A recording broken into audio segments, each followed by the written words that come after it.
the news, former WWE superstar and noted concussion influencer Chris Nowinski popped his head out last week to speak on the Psycho Stu Raja Jackson situation.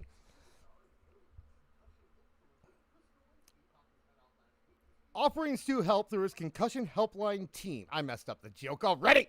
Should I start over? Jesus. Well, you know what happened? You want to know what happened?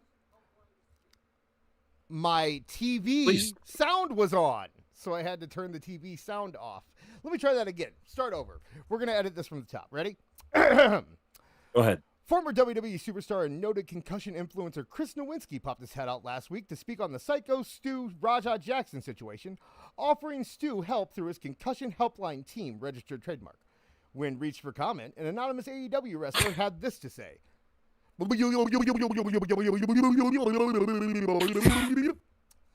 And welcome everybody to another thrilling episode of This Is Awful. We are on time. So to anyone who voted no in the poll, you are losers. How are you doing tonight, Awful? I'm doing all right. How about yourself? I'm doing good. I want to hear from the chat, though. Let us know how we sound, because I can't hear what Awful sounds like to you. I can only hear what he sounds like to me. So anyway, go ahead, Awful. Testing. 1, 2, 1, 2, 3, 4, 5, 6, 7, 8. AEW is the drizzling shits. I am making About Beard. I'm making Beard good? a mod right now. Beard is a managing moderator for our channel. Is that okay? All right. With that? Yes. So thank you to everyone. Stay away from my playlist, Beard. No, he can't do that. He can just ban people, and he will. He'll ban a lot of people. We're late by 1 minute. We got nothing. Thank you, LK. Okay, so before we get started tonight, we should tell some people about some updates. If you tip us tonight, your tip's going to appear on the screen, and it's going to say what they're telling us. So those will all appear on screen. We have the video part worked out. We're going to do the video stuff towards the end of the show, so that way if it needs to be edited out, we can just edit it out very easily. And I think that if stuff goes well with this tipping thing and appeared on the air, maybe next week I could switch it over to text to speech. What do you think about that? That would be nice. That would be pretty goddamn cool. Every chat would be read by a British woman or something on the screen. LK is asking, is AEW Neckbeard the muted mic on the screen? No, that is my second account. To do video correctly, I'm cheating the system because we had that problem with YouTube last week. So what I'm doing is I made a dummy Discord account that I can control things from there, so I don't have to do it on the same computer that I'm streaming from, so it doesn't know that I'm streaming, because I'm smart. Yeah. See? We're trying to circumvent YouTube at every turn. Yes. Yeah. That's why you don't tip through YouTube. We're trying to do as little through YouTube as possible, because YouTube is not fun. Dude, we've been editing up some clips from Toonie Talk Wrestling. Hey, you ever heard of Toonie Talk Wrestling? Awful? You ever heard of that? I think I have. Yeah, it's good. I think I have. I've listened to it a couple times. It's pretty good. So I've been, I'm going to end the poll, by the way. So I've been editing up some clips for Toonie Talk Wrestling, and I decided that today I was going to edit up the argument between Marv and Kev from Tuesday. Right. It was pretty exciting shit. It was. Listening back to it was freaking fantastic. By the way, you need to listen. And for once, Kev was on my side. It was me and Kev versus the world. I felt like having Kev on your side is like, if you're. I felt like I was Brutus the Barber Beefcake and Hulk Hogan ran out while I was being attacked by Money Inc. Did you have your face plate on? Yeah, I had my face plate on. I was just getting beat up. They were making fun of me because I got in a boating accident, and then Big Kev came out and got my back. But yeah, so I was editing that up, and I decided to use some of that cap cut where you can go in and like the cool thing about CapCut is you can actually go into the transcript and search for specific words and then edit it out of the transcript, and it edits out of the video, right? So, oh, nice. Yeah, so I was able to edit all the multiple F-bombs from Kev in that segment. I tell the listeners what the argument was over. Oh, the argument was over. The funny thing is that the segment is going to be about AJ Lee, right? That was what we were talking about. But the argument was not about AJ Lee. The argument was about Nikki Bella. And how she's a draw or not a draw. And how she's a draw or not a draw. And Kev, the line of the night was, she is not a draw for you because you are old. Yeah. So but that's one of the things. That's one of the things that we talk about all the time on the show. Like a lot of the shit that we see on wrestling is not geared for older people. It's geared for the kids. Right. You know? I found myself watching wrestling in a different way recently, actually. And I don't know if this is because I'm watching it with a kid or what, but like, I don't care about. You have to relax a lot of your philosophy Yeah. on wrestling when you're watching with a kid. You do. And I also stopped kind of caring who wins and loses all the time. Right. Right? Like, at this point, I'm just kind of there for the show. And, like, I might have my favorites, but if my favorites lose, I'm not getting all butthurt about it. I'm not going to cry about it. It's like, okay, well, let's see where this goes now, you know? Because also, I think, at least in WWE, it's been shown over and over again that you can lose countless times, and one win will get you right back where you need to be. Like, one win against the right person will get you right back. Look at AJ Styles. How long was it where people were saying where AJ Styles wasn't winning and he was and now he's the talk of the wrestling world because he got a shoot on one day, which is ridiculous. And that's a shoot that I missed. How did it go? What I missed it again for the kids. It was during commercial. Okay. Which means it was real. That was everyone kept saying, everyone acted like it was real because it was during a commercial. God damn it. You know, he came out, it wasn't even really that much of a shoot. Like at one point he just goes, I'm starting to think someone doesn't want me here. Or someone around here doesn't like me very much. Or something. It was, you know, just a little comment like that. Yeah. And the rest of it was just set the world on fire, I guess. Right. Yeah. It was cute. They're shooting Unreal right now, first off. So third season. Yeah, this is the second season still. But all of this second season, gotcha. All of this stuff is gonna go into Unreal, right? Like that's why they're doing the AJ Styles stuff. The AJ Lee return is gonna be a huge arc. Like all of this stuff is gonna go into Unreal. And the only thing I can think with AJ Styles, I don't know if the storyline's going to be about the quote-unquote person who doesn't want him there, or if the storyline's going to be that AJ Styles is going to go somewhere where he is wanted, and that place being TNA. Right? That's an excellent thought. Yeah, because he did get that big pop when they when he showed up at the pay-per-view. Right. So, and I mean, he's Mr. TNA, you know. Yeah, and he can help, you know, train anybody who needs training down there, kind of like an ambassador for TNA. Yeah, do it like Undertaker and Jeremy Borash are doing in AAA, right? Did you see that, by the way? Undertaker's on the creative team in AAA. What? Yes, Undertaker is on the creative team in AAA. This is shit we don't get to talk about on Tootie Talk. But yeah. Not only that, it's funny because you brought that up. I didn't know that John Cena was the executive producer for Unreal. Yeah. I remember. I mean, that tells you everything you need to know. There's a lot of things, though. Like, remember last year, Marv said, when the whole thing started, this whole John Cena thing started, he said, I bet Netflix is paying half of his contract at least for that last year. Wouldn't it make sense that he's the executive producer on Unreal if this was all kind of a Netflix? Yeah, thing? really. It's you know, people need to pay attention to Toonie Talk, man. We say a lot of stuff that people that just fly. How long ago were we talking about this stupid Paramount thing?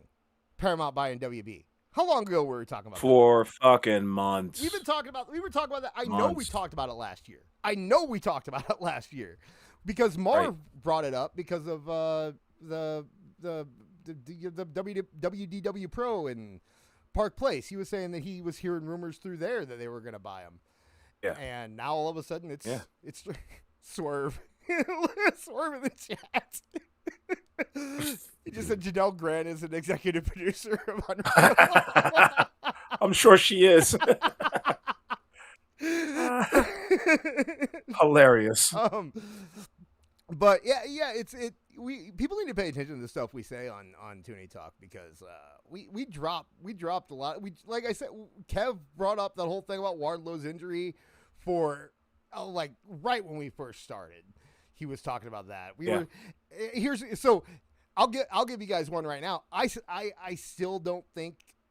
Okay, so today WrestleMania was apparently leaked that it's going to be in Saudi Arabia, right?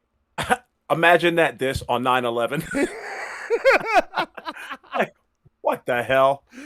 So great timing, fellas. But they're being weird about it, right? Like it was apparent. Like the Saudi prince leaked it on Snapchat or something, and then I'm sure no official announcement was made. And then Triple H said that he has a big announcement tomorrow that's going to change the wrestling business or whatever. And it'll be tomorrow on their YouTube channel. I wavered a little bit. But I think that it's not going to be the real WrestleMania, or that it's going to be one night in Saudi and one night somewhere else. You did raise an interesting point. I kind of agree. I can't imagine, but it's going to be so goddamn awkward trying to run 2 WrestleManias in a row. Or excuse me, at least 2 WrestleManias in that same year. And I asked a lot of people, I did a Spaces a few days ago, I asked what's going to happen, like what's the main event going to be for this particular WrestleMania? Now, are you talking 26 or are you talking 27? Because the Saudi one is 27. Okay. So... yeah, I'm talking about the Saudi one. Okay, yeah. The Saudi main event for 2027, that is. Here's my, like I said, I can't. Before Triple H put out that post that said like it's gonna be we have the biggest announcement ever, blah blah blah blah.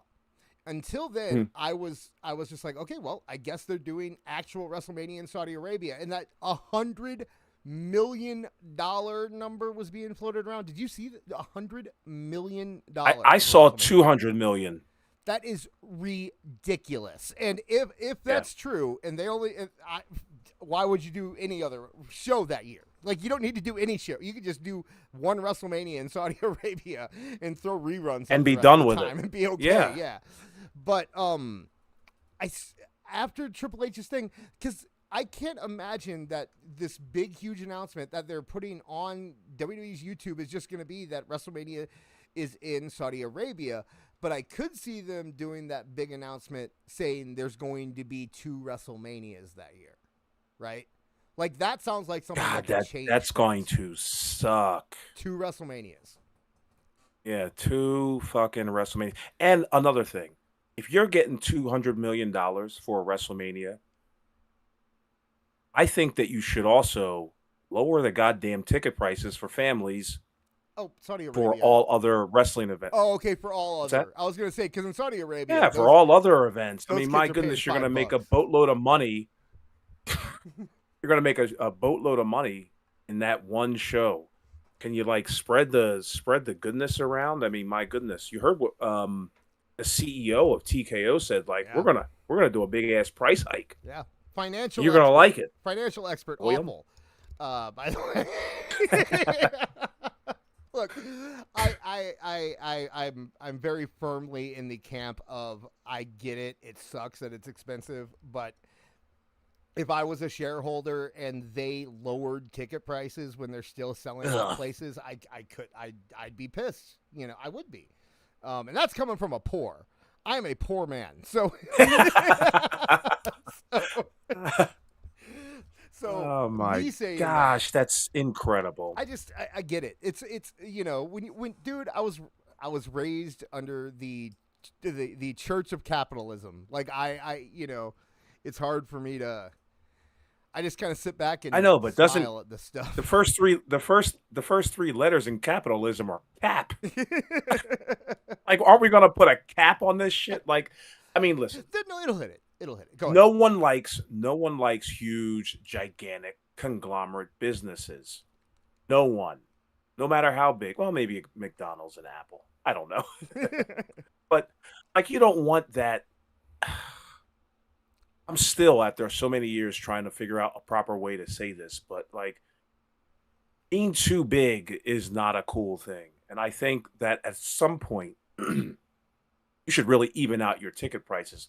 Don't go on television or don't go on the media and say things like, yeah, we're going to raise the ticket prices, kind of like what we did with UFC.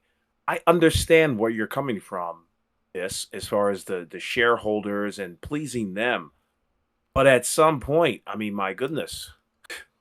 Yeah. How many goddamn dividends do you need? Well, here's what. Anyway. Here's the key, though, right? And the key is that they have to figure out exactly when they hit that limit. Because if they go past the limit, if they push it too far, that's when the real fan backlash is going to happen. That's when your attendance is going to go down and that kind of thing. So they need to find exactly like okay,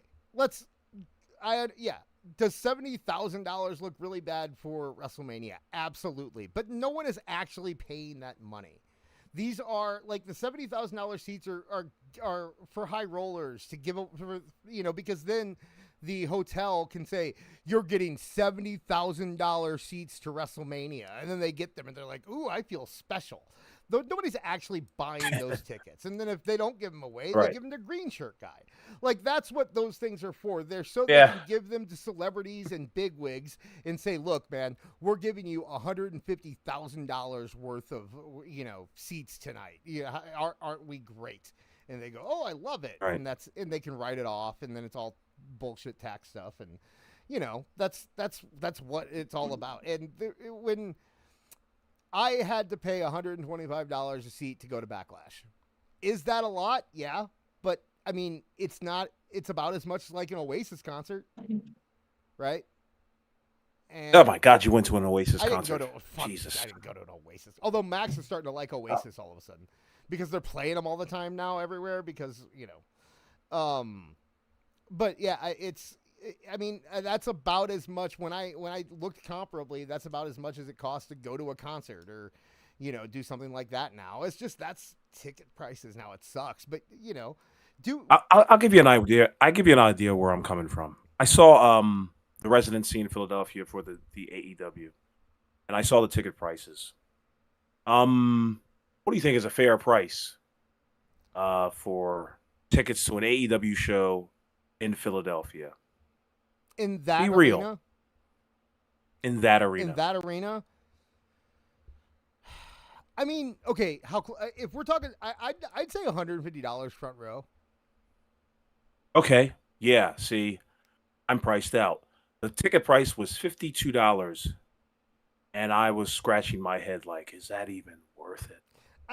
Is it even worth it to go? Shout out to Patrick the Heel, though, who did go and got yelled at by... Oh, no, it's Brandon the Heel. Patrick the Heel is a Mercedes guy. Yeah, sorry. No, Brandon the Heel. Yeah, he's the dopey one. Brandon the Heels. Thank you. But yeah.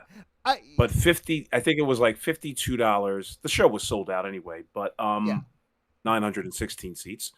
And I thought that was too much. I'm like, the ECW arena, $52 fucking AEW. Come on now, man. Listen, $30, and that's it. That's my final offer. No, you know what though? If you can get the thing about AEW is that they hypothetically, if you believe what people say, they have these like sicko hardcore fans that will do anything to see them and they will die for AEW.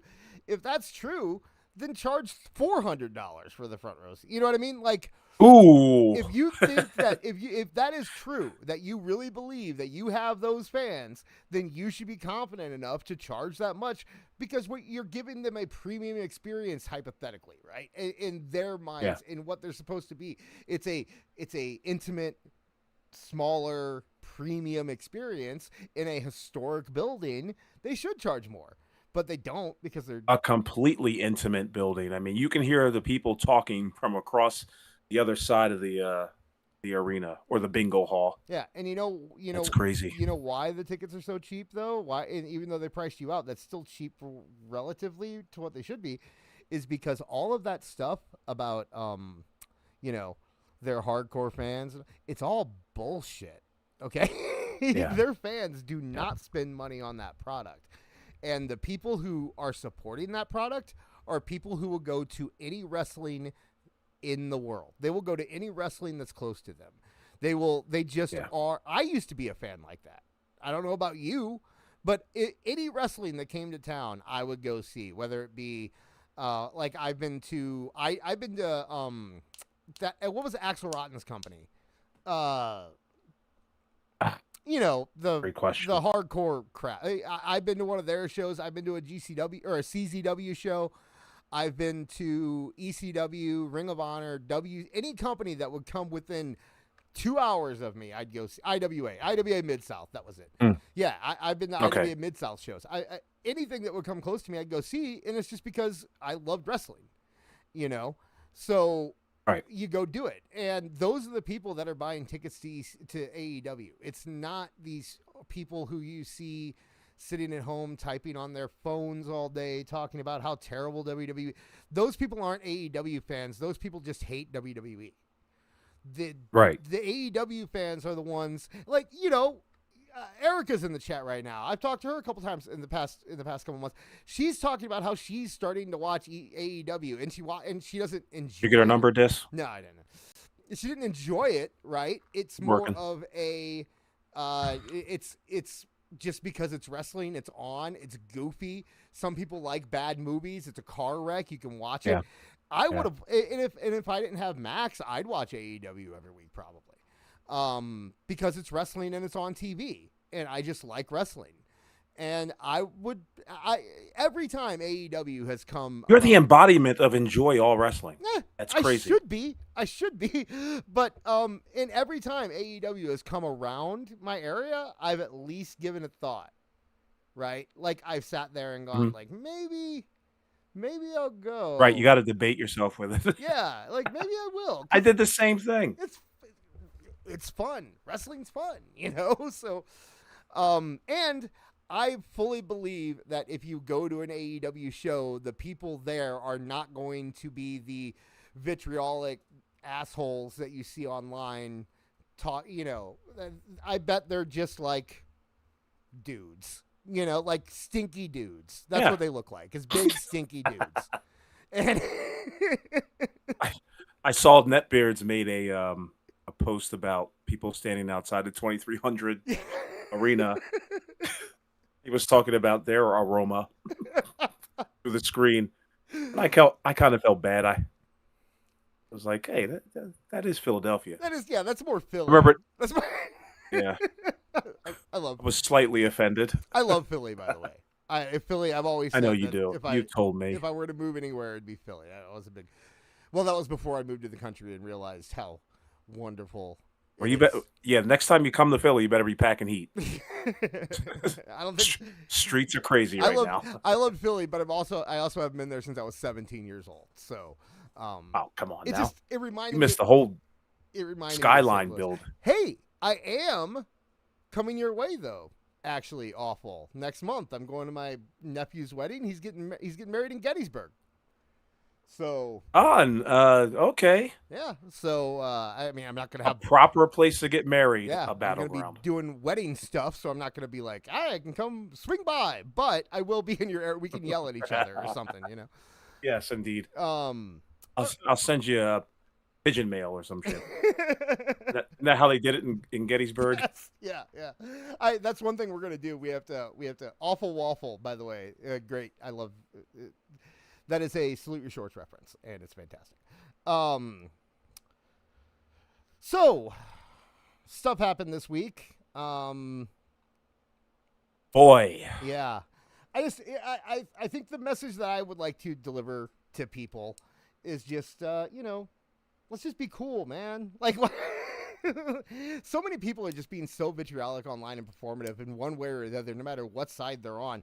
It's all performative at this point, and it's disgusting. Right. And so I'm just going to ask the chat, just be in honor of whatever you wanted to see happen or whatever this week. Let's just kind of be nice to each other and be genuine with each other and not, just stop being nasty. I'm so tired of seeing people be so freaking nasty. Whatever, asshole. Listen, I want to say something. We're not talking politics. We're talking human decency, Mike Glass. So. Yes. No, I mean, you guys don't want to hear about politics on this goddamn show. No, that's never. We will never get into politics on this show. And if you get into it in the chat, we'll get rid of you. So, love it. Oh, will we? I mean, if they go, just don't be too crazy. Yeah. Yeah, No, I got nothing really to say about it other than, it really did change the landscape. I mean, yesterday felt like a completely different day. I barely knew this guy. I don't know anything about his politics or his blurbs or speeches or quotes or anything like that. Here's what I do know. The man just went around college campuses and spoke. And I remember in the 60s, that was the soup du jour back then. They had many speakers go to colleges and universities and things like that to do exactly what Charlie Kirk was doing, and that is expressing free speech, which is not a bad thing at all. Just don't extend it to trying to proselytize everybody else to what you believe and what actions other people should take against other people. It's as simple as that, man. And you got to remember, I'm from the 80s, man. Sticks and stones. Those were the things that break bones. Words never hurt. Yeah. And I just, I find it just very wild how over the course of, goddamn, 20 years, like you can barely say a goddamn thing to somebody without them getting highly emotional, highly defensive. And it's just like, okay, where do we go from here if we can't have a debate or a conversation? Oh, I know what we do. We pick up sticks and stones because that's the only ramification I've got. I don't know. Certain people don't know how to talk or communicate effectively to get their points across, and they get so frustrated with themselves, they feel like they've got to take it out on other people physically. Yeah. And I will say something we've been wanting to do for a while, and I think it's a good time to bring it up, is if anybody ever wants to come on here and debate us about anything, we will absolutely be civil and anything. Courteous. Let's do it. And no, I mean anything wrestling related. No, we've been we've been talking about wanting to do debates on here for a long time, and I'd love to have people, especially people who disagree with us, come on and just do and we will. Both of us are very into debate. Okay, so if you want to, definitely, if you have a problem with something we say or you take issue with our opinions or anything, hit us up. You can find us on Twitter. You can find us on the Discord. You can, we should set up like an email address for the show. We'll set something. Yeah, definitely. Yeah, we'll set something up, and anytime. It doesn't. I don't. Like I said, I don't care if your name is Took or whatever that dude's name is. I'll talk to Timbo, yeah. Voice of the Marks. We'll talk to anybody. Neutral Lane. As long as you're civil, and that's all we ask for, and that's really all we ask for from our listeners. So, with that being said, as far as we go on that ad hominems, you can talk about my age all you want. Yeah. And you can you go past that, Yeah. You can make. You've lost me. You can, You can make fun of me for what I'm used to it. Don't worry about it. But let's all be civil. Well, there are some things that'll. Yeah. You know what? I'll talk about it. I don't care. People, yeah, call me whatever name you want, but maybe don't try to tell me to say stuff. I don't like that. I'm not a big fan of people coming in and being like, I think you should post about this. I think you should go on your show and talk about this. And then me saying, well, we could do that, but I don't know how many people will be interested. But it's important. It's the important thing to talk about. You should talk about it because it's important. It's like, okay, guys, I know. I know you really don't like BJ Bethel, but if I sit here on our show, or on Marv's show, or on Awful show, or use my Twitter account and spend 2 hours talking about the intricacies of how terrible BJ Bethel is, I don't think people are going to want to listen. So maybe, realize that some of us have developed platforms big or small, and some of us haven't, and maybe you should trust the people who have developed somewhat of a platform to know what people are actually going to be interested in. And let me be the first one to tell you. I mean, it's no secret. I'm not a big fan of the Dave Meltzer segment. yes, Okay, I said it. I'm not a huge fan of it. I believe amplifying Dave Meltzer, that old geriatric man, who's lost his way in professional wrestling. This is not against anybody. This is just my opinion. I don't believe that he is effective. I don't believe he's amplifiable. I don't believe he's not even humorous fodder to me anymore. But that's not to say that I'm going to tell somebody else to like get rid of it or anything. It's just that I'm going to have to make do with dealing with hearing about Dave Meltzer and his foolish fucking takes. I might have a solution to that, Awful, and it might be I might have a solution to that, and it might be something that me and you have to work on together. But okay, I'll pick. You know what? I'll talk about it. What we got? People can. I don't care. Yeah, God damn it! This is why the show exists. I don't care if people hear this. You ready to just take them out, man? Just get rid of them. You ready to? Because you talked. Hey, watch your language. Yeah, I mean, professionally. Yes, yeah. Okay. So we talk to people, right? You talk to people that might be, I wouldn't say in the industry, but around the industry. And I talk to people who may or may not be in or around the industry, and people who may or may not have history with Dave Meltzer. And we know accounts that may or may not have history with Dave Meltzer. And I appreciate all those people that give me that information. Yes. And so what if share that stuff with? No one's awesome. Thank you. Have you ever? There's a trend on YouTube recently where when there is a big content creator that people don't like, someone makes just like the definitive takedown video. And it's like, here is every crappy thing this person has done. Here is every stupid, moronic take that this person has had. Here is every terrible controversy this person has been involved in.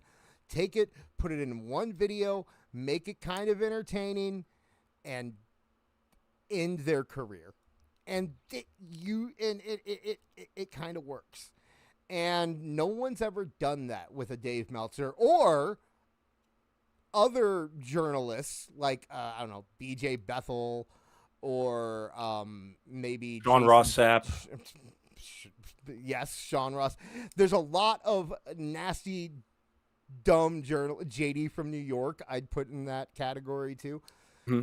And I think that your channel might do well. He's a rabble rouser, though. Like, you can't give him that kind of credit of like, I'm breaking news or he's breaking news, or giving you something that you otherwise would not have known. Yeah, and he's kind of like me, like a reactionary, I guess.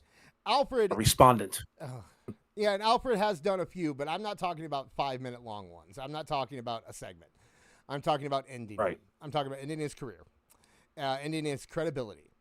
And I think that if anyone could do that, considering the people that we talk to, considering your talent in video editing, considering how well we're able to get messages across, considering how knowledgeable we are in the area, I think it might be time for someone to do that. And I think that we might be the people that have to do that. And not just for Meltzer, but like I said, for quite a few other people. And then if that ends, then all of that's over. Go ahead. Yeah, what's the goal? See, again, I'm not a crusader, and a lot of people want me to be a crusader. I've been going through this for the last 2 years. The goal is honestly, you want to know what my goal is? Honestly, awful. Sure. To get a lot of people to look at your channel. Yeah, okay. I like that idea. But I mean, that's. And what am I going to be like? No, don't do that. And if we say everything that needs to be said, then there's nothing else to be said. You see what I'm saying? Yeah, I don't appreciate his takes. I don't appreciate the amplification. Marvel will appreciate what I'm saying. Kev will appreciate what I'm saying. You got my panelists will appreciate what I'm saying. I don't find him interesting enough to even want to talk about, because first off, he operates like a fucking bot. He tweets at least 80 times a goddamn day. He will answer everybody who has a tiny following. He'll answer their silly, low-hanging fruit questions. Will avoid anything that requires him to think for more than 4 seconds. See, if he's got to go into the annals of something, he will not answer your question. It's something that he can just come up with on the fly. See, we're already giving this man too much time. Well, here's okay. I still believe that there is value in it. And my reasoning behind it, and I've told people this before. Value in what? Value in making sure that people understand that he is nothing, that his credibility doesn't exist. Because, okay, you know what he is? He is the CNN of professional wrestling, right? He is the clickbait, but that somehow has become the most respectable wrestling news outlet in the world. Somehow. Despite the fact that he's no better than any other wrestling journalist out there, just like CNN is no better than any other cable news outlet or no better than any other BuzzFeed or anything else. But for some reason, for years and years, we were told that we needed to respect this person or this channel. And now anybody who comes online still to this day and goes, you know what? I'm curious about if there's wrestling news out on the internet. And they search wrestling news. The first thing they find is Dave Meltzer. The first thing they see is people talking about Dave Meltzer being. Well, that's because of the aggregators. Right. But that's because of the people who report on Dave Meltzer are now seen as reporters as well. No. The same thing. No. That's where you're wrong. It's not because of the wrestling ops and all those guys. It's because of the dark side of the ring. That's what I'm talking about. It's because of it's the Canada Broadcasting Network. It's because of ABC. It's because of Fox News. It's because every time a wrestler dies, they call Dave Meltzer. Every time. And that needs to end. And yeah, certainly. But how do you end somebody like that? By doing what I just pitched to you. Yeah, well, okay. But then after I understand like a worm has turned type of thing, the beige frequency channel, or somebody like Mr. Plinkett who does like a 90-minute, dissertation on Star Wars. It can be done with Dave Meltzer. After that. What you can never go back to Dave Meltzer. Like no. If I agree. You're asking, did I say? That's why I said it's the last word. We say everything that needs to be said, and then nothing ever needs to be said. That's what I said. But I do think that and then come Tuesday. Well, hey, you know what? That's not my show, right? It's not. That's not my show. But also, there's a difference between mocking a lolcow and doing something that needs to be like. This is not the same as making fun of Dave Meltzer on too. Like if you exactly. Let me clarify that. There are people who will go on for 45-minute rants about Dave Meltzer. We don't do that. No. I think at max we talk about Dave Meltzer for 15, 20 minutes. And all And that's only if we find some good comedy to be right. mined Like out. last week, I think you went like 5 minutes. You know, it's just all we. The week before, none. Yeah, Tuesday is just let's find the dumbest thing he said this week and make fun of it. That's a different thing than people devoting an entire podcast to them, or the thing that really it's like it's really Twitter is the bigger problem, because I call it the Meltzer industrial complex, right? You have half of Twitter tweeting out how great he is and like all of his news word for word, and then you have the other half of Twitter talking about how terrible he is and how much he sucks, and it's just this big loop that never ends. So what you need to do is somebody just needs to come out and say everything there is to be said. Someone needs to come out and say, hey, guess what? Let's go through all these fake sources this guy had. Let's remind people that he defended WWE through the Ring Boy scandal. Let's remind people that he was using fake Dragon Gate sources 3 years ago. Let's remind people, and if you put this all in one place and you have it there and it's set, and this thing gets him, to the MJ. So you want somebody to make the video version of Meltzer Says What? No. Which isn't a bad idea at all. No. Not Meltzer Says What. Because that's the first thing I mean, Go ahead. Meltzer Says What is just let's. Oh yeah, okay. No. Yes. I'm sorry. For some reason in my head. I mean, in my head, I was thinking you were talking about one gummy too many. No, I haven't had a gummy. I've had beer. No, on. I thought you were talking about our segment. Yeah. No, I want. I want to get him involved too, because he's the historian. He's the final word. Right. Yeah. Jesus Christ. He'll pull out tweets from like 4 years ago that this man will have. Right. And it just absolutely crushes him. But because Meltzer has a bigger platform, right? Meltzer Says What. But see, Meltzer Says What. He actually, he gets credited on a lot of stuff from various wrestling podcasts. Yeah. But those are the ones that still amplify Dave Meltzer. You know what I mean? Yeah, and it doesn't sound like it'll work, but you got to look at some of the guys that these videos have actually worked on, right? Like there have been people whose careers have been destroyed because of a quote unquote content nuke, or these kind of things, where somebody comes along and makes a good video that demonstrates this stuff, and it can work. MJ, you're wrong. I'm so fucking tired of you, dude. Every time I talk, you have to scream in my face about how Dave Meltzer Here's the deal, man. He gets oxygen from everyone. This is not doing anything right now. If you don't like it, you can go somewhere else, okay? Yes, we're grifting off him. Yes, MJ. Thank you. We're grifting off him. Look, dude. Oh. What? I don't think we're grifting off him tonight. That's for damn sure. No, apparently I'm grifting off him. Apparently that's what we're doing. Dude, here's the thing. Maybe other people are. And you can go and talk about, okay, maybe, Send him an invite. We talked about the bait. Not right now. I'm not doing it right now. It wouldn't. No, keep him. He's fine. Keep him. No, I'm not.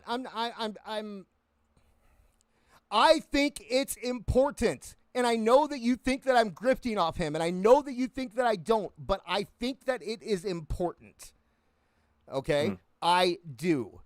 I know you don't, and you can disagree with me, and that's fine. But you are questioning my motives, and you're saying that I'm grifting off him, which makes me angry, because I do believe it's important. I think Dave Meltzer has ruined. I wouldn't call it a grift. I think Dave Meltzer has ruined wrestling discourse, and I think it's time that someone needs to make the definitive thing about him. It needs to be done. Okay? Do you realize that when I started my account, my account was specifically to call out Dave Meltzer for his terrible takes about or his 5-star matches. That was all my account was for. And I never wanted... Apparently Mike Glass says he was getting MJ was responding to what I don't Mike think Glass was saying. I think Mike Glass was well, he was the second part. But yes.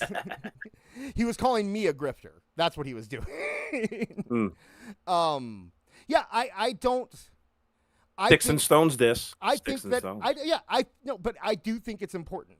I do, because there are plenty of people who echo his stuff, and it gets amplified because people believe him. People buy into his stuff. We are the people who can stop that. We have a platform, and we should use it to stop the cycle. That's what we should be doing, in my opinion. I'm sorry, I keep saying we, I'm in me. I should be using whatever platform I can to stop the cycle, because it's ruining everything that you hate about wrestling journalism and wrestling discourse comes from Dave Meltzer, period. One person. So it's time that he goes away, because if he doesn't, he's just going to be replaced by someone exactly like him. He's just going to be replaced by people who do the exact same thing. We have and they're going to do it a little bit slimier. They're going to be yes. That's going to be it's going to be a little bit more dangerous. So dangerous. It's like right. Not dangerous, but just absolutely incredible. No, and by the way, okay, I am friends with MJ. Okay, people don't worry about we argue. Yeah, this is what we do. We're fine. We argue like this. We're dude bros. We're dude bros. We totally get it. We're fine. Okay, so I don't want anyone thinking that me and MJ are like going at it right now. This is awful. How often have you seen this in the group chat? This is the group chat every freaking week with MJ. Yes, too many times. Yes. If it isn't you guys arguing, it's you guys pontificating for 40,000 paragraphs, and I miss every goddamn fucking thing. Yes, we are white nerds. This is what we do. I'm not. Yeah, boy. When I say I'm mad at MJ, I'm mad at MJ like I get mad at Awful, or like Kevin Marv are mad at each other. I'm not actually mad at MJ. Yes, we write essays to each other. Thank you, Mike. We're pen pals. Yeah, there you go. It's the same way like I gave, we give crap. It's like Phil. We give crap to Phil. It doesn't mean we don't like Phil. It's just that's what we do. We give crap to each other. It's, it's our thing. Shout out to Phil and his 2-hour dissertations on Dave Meltzer. Dave Meltzer. I love Phil.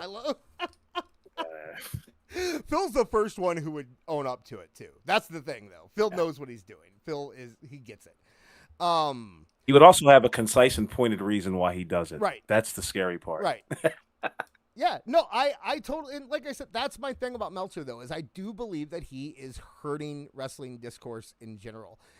I believe that he is the reason, like, we could the fuck is wrestling discourse supposed to look like this? I'm just curious.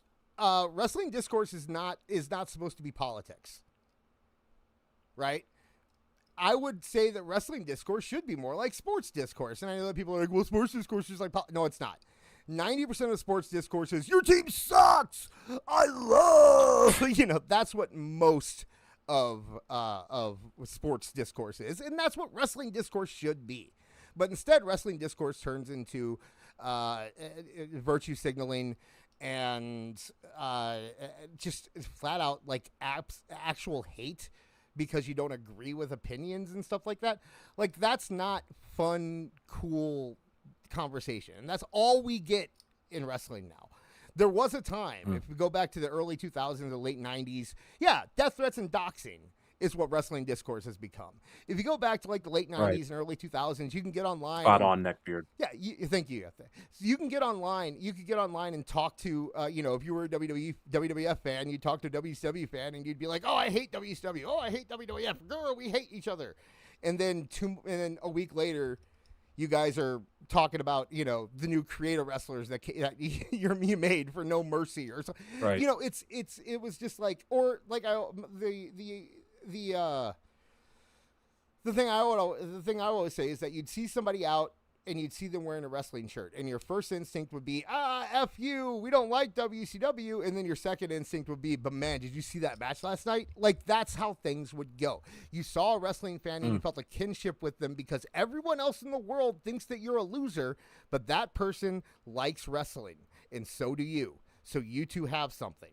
You don't have that with wrestling fans anymore. If I see someone out in public wearing like an AEW shirt, I don't want to be anywhere near them, okay?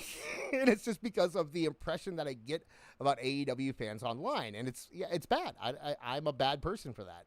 But that's... Yes, yeah, you are. Yeah, but if I saw somebody with an AEW t-shirt, I'd be like, First off, where'd you get that from?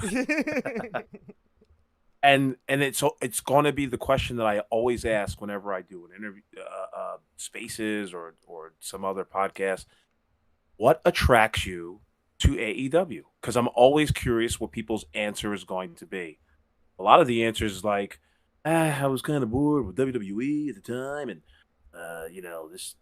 this new age wrestling group came upon the scene, and I just happened to like it or whatever. But you never come to realize that they're like huge fan. Well, they're not huge fans, but it just like you said earlier in the show, they have some sort of disappointment or hatred against WWE, and it's just like, we're going to go to AEW for that reason. Well, that's not brand loyalty. That's just that's being contrarian as a wrestling fan, to be honest. Yeah. No, but all of that, I believe, started with the whole Meltzer takeover of the like, because if you remember in the late 90s, all that stuff was hidden behind the Meltzer paywall. You couldn't get to it because of you couldn't get on the Figure 4 weekly message boards and the forums and stuff like that. So if you wanted Dave Meltzer, you had to pay. So while Dave Meltzer was this thing where every once in a while you go to onewrestling.com or you'd go somewhere else and you'd see a story that was given to Dave, or credited to Dave Meltzer. He wasn't this omnipresent figure that hovers over everything. But then when he came back from his little MMA run that he had, he came back and suddenly he is the number one. So he's everywhere and he's getting on all of the news. When Benoit died the Benoit murder was Dave Meltzer's CM Punk brawl, CM Punk getting fired from AEW. Oh yeah. Right. Yeah, definitely. That made him really, really mainstream. I do remember that. Yes. Yeah. Because they had him doing, the entire circuit of news channels, talking about that issue. Right. And that was his coming out. He's never looked back since. He's never looked back. Exactly. He started getting on social media. He had everywhere. Just everything was everywhere you turned. If you wanted wrestling stuff, no matter what if any news network called Dave Meltzer, any movie called Dave Meltzer, it was all about Dave Meltzer. So it's time for that to be over. And I feel like because here's the thing, JD, all these podcasters don't make videos, right? Alfred makes videos, and he makes great videos, but Alfred is Alfred. There's only so far, only so much Alfred can do in his format. But like there is a good hour and a half long video just going through everything and just saying and letting everyone see. I'll tell you what, folks, if you tip the tip jar, we can try to make that happen as soon as possible. That's for damn sure. But I like the idea. If that does well, right, then that opens the doors to going after Brandon Thurston and BJ Bethel. And they're not influential enough. You know who the next big fish is. Let's stop playing around, pussyfooting around. But you can't Sean Ross Sapp, and you got to go after Sean Ross Sapp. You can't do the two big ones in a row. You got to take out the big gun, which is Meltzer. Then you got to take out his lackeys, which are Bethel and Thurston. And then you go back up and you go after the big one again, and then you go after there. That's how you got to do it. It's ebbs and flows because you gotta stay on the story. You know what I mean? But Ewan Cumia said that the link to the tip jar is missing. It's in the description. It's in the description, yeah. Go down to the description. It's there. And we already got before we go any further, he came up with Ewan Cumia, that is. He came up with a great comment. I'm looking for it right now.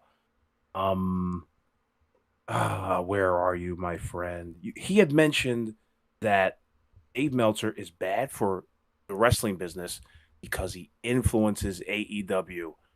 And I just had to throw up my hands like, yep, that's it. There it is right there. If you needed a tangible, material reason why Dave Meltzer is terrible for the wrestling business, just look at how he's influencing AEW. Right. And you know what? I'll go a step further. It's not just okay. This is what initially got me going about Dave Meltzer a couple years ago. was I was listening to an indie wrestler talk about 5-star matches and hearing how, how far they were willing to go to get a 5-star match from Dave Meltzer. And I thought about how terrible what his idea of a 5-star match is to when you think about the effects that it has on someone's body. When you look at the effects that it has on someone's career, when you look at the idea that WWE spent a decade training people to not need to see these big giant bumps or these stupid spots or dropping people on their neck. They took a decade out of their business to train people to not want that anymore. And then AEW and Dave Meltzer show up and immediately make it, hey, you know what? You want $1 million? Why don't you just go get CTE? Right? You want $1 million? Why don't you go? Right. Why don't you go cut your life expectancy in half? Because somebody's out there willing to pay $1 million so that your 24-year-old self can jump off the highest ladder they can find and break their freaking neck and be stuck in a wheelchair when you get older. Right? Mm-hmm. But, so I think that is the real damage that Dave Meltzer causes. I think watching Britt Baker in her gurney getting stitched up, going, I wonder how many stars that got, was the most sickening thing I've seen in years. And I think that he is dangerous to this business. Yeah. And Mike Glass, the reason I'm not talking about Hal is because if I talked about Hal, then someone else would do it.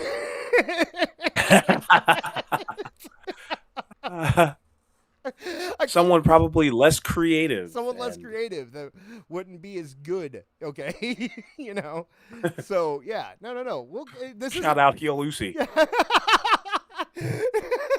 gonna do it every fucking week, by the way, because I think he's a fraud, and I'm quite tired of getting. Can we stop saying getting he? Tagged with his? Can we stop saying he? It. Okay, it. They, please. There's like 12 of them now. I don't want to see him go, but I'm just real tired of him like being lumped in with me and like other more competent accounts. Like he averages 76 tweets a day, folks. Yeah. Well, okay, every day. I'm back. But anyway, yeah. I'm back. He doesn't. He's. I got another 100 or 200K for a post last night. So, and nice. Yeah, I know, man. I'm feeling good because taking his stuff, huh? Running away with it. Absolutely. Well, I'm doing it like 5 seconds before he does. But yeah. But I'm doing it a little better. This does a great thing because sometimes we got new listeners. We want to tell them what we're talking about. This does a curious thing. He takes I don't want to say takes. What do we say? He reappropriates some of Heel Usi's material and makes it better and gets a better exposure rate on Twitter than Heel Usi himself. Yes. And that's because Heel Usi has just as many writers as the WWE team. Because I saw the one video today. It was a completely like G-rap video or what? No, I'm sorry, it was Kendrick Lamar G-rap.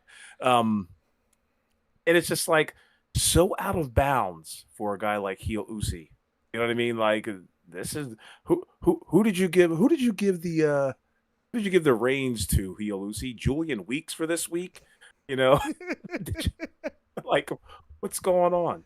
But yeah, real quick, whoever's writing for Heel Usi, get a little better. Thank you. Real quick, I want to thank we got Greiga, Greiga, who gave us $3 earlier tonight, and we got thank you, who gave us $5. So thank you guys very, very, very much. Oh man, my heart just warmed up. But, thank you. But yeah, the Usi stuff is the Usi stuff is he's not as what's the word I'm looking for? Blatant? No, not blatant. Annoying? He's not as. Nah. I think it's just because like he doesn't. There's a specific person who is no longer associated with his account who really made his account unbearable, and now that person is gone, Heel Lucy just kind of seems like a harmless kind of, spammer at this point. Like he's not, there's nothing malicious. He's not out there being like, you think that I'm Kylie Ray anymore. No. You know what I mean? Like he's not trying to trick people into thinking he's someone else or trying to get, like he doesn't blatantly steal anymore, that kind of stuff. I don't see any of his shit until somebody tags me. Yeah. With him. Yeah. The people like, here's the 10 scummiest accounts. Right. Yeah. No, okay. It's gotten to the point now where it's just another kind of, basically it's Fade, except he doesn't really steal anymore. So I'm fine with him now. I don't, he doesn't bother me as much. Fade is Air Gold. Are we just gonna, are we letting the chat just name IWC members and we're just gonna, no. We can answer very quickly. I got no problem with Air Gold I have no at problem all. with Air Gold. None. Yeah, you know why I don't have a problem with Air Gold? Because talking to Air Gold privately, he knows exactly what he is and he does not care. And I respect that. Mm-hmm. Right? Yeah. Like I respect that. A guy who comes out and he's like, yeah, I'm taking advantage of these motherfuckers. Deal with it. Like, go for it, man. I got no problem. I'm sorry if I no problem. I'm sorry if I oh man, hold on a second. I'm sorry if I broke some kayfabe there or hurt his gimmick or something, but yeah, I got no problem with someone doing that. Okay, so hey, can we take a quick break? Do you care if we take a quick break, Awful? Like Not 5 minutes? Okay. What have you got in mind? My other computer just went to sleep. I have to go turn it on to make sure I don't lose my Discord connection. So, okay. Unless you just actually, hold on. Let me see. It might be fine. I didn't turn off. How the fuck were we going to take a break? What were you just going to pause and just mute our mics for the next? I was going to turn on some music or something. I can talk too, God damn it. No, I think I'm okay now. So yeah, Fade. Did Fade do the thing are you blocked by Fade? Awful? Yes. Fade has blocked me probably within the first 6 months. And I used to be a fan of his. And I just don't understand why these knuckleheads think that I'm going to go after them. See, I guess I come off a little bit too intimidating. Like they think I'm going to attack them for, maybe a dumb tweet. But I've got no interest in mocking accounts, maybe except on here, but not on my Twitter page. I got to stay the course. You know why Fade blocked you? Do you know why? I'd love to know why. Here's what Fade does, guys. If Fade looks at your account and he sees something that he wants, he will steal it, and then he will block you so that you don't know that he stole it. And then you'll never see him again, and he will continue to steal things from you forever. And that's what Fade does. So, yeah. You think that's his real picture, by the way? Oh, hell no. I mean, I don't know, maybe.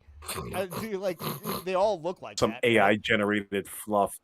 I mean, every stupid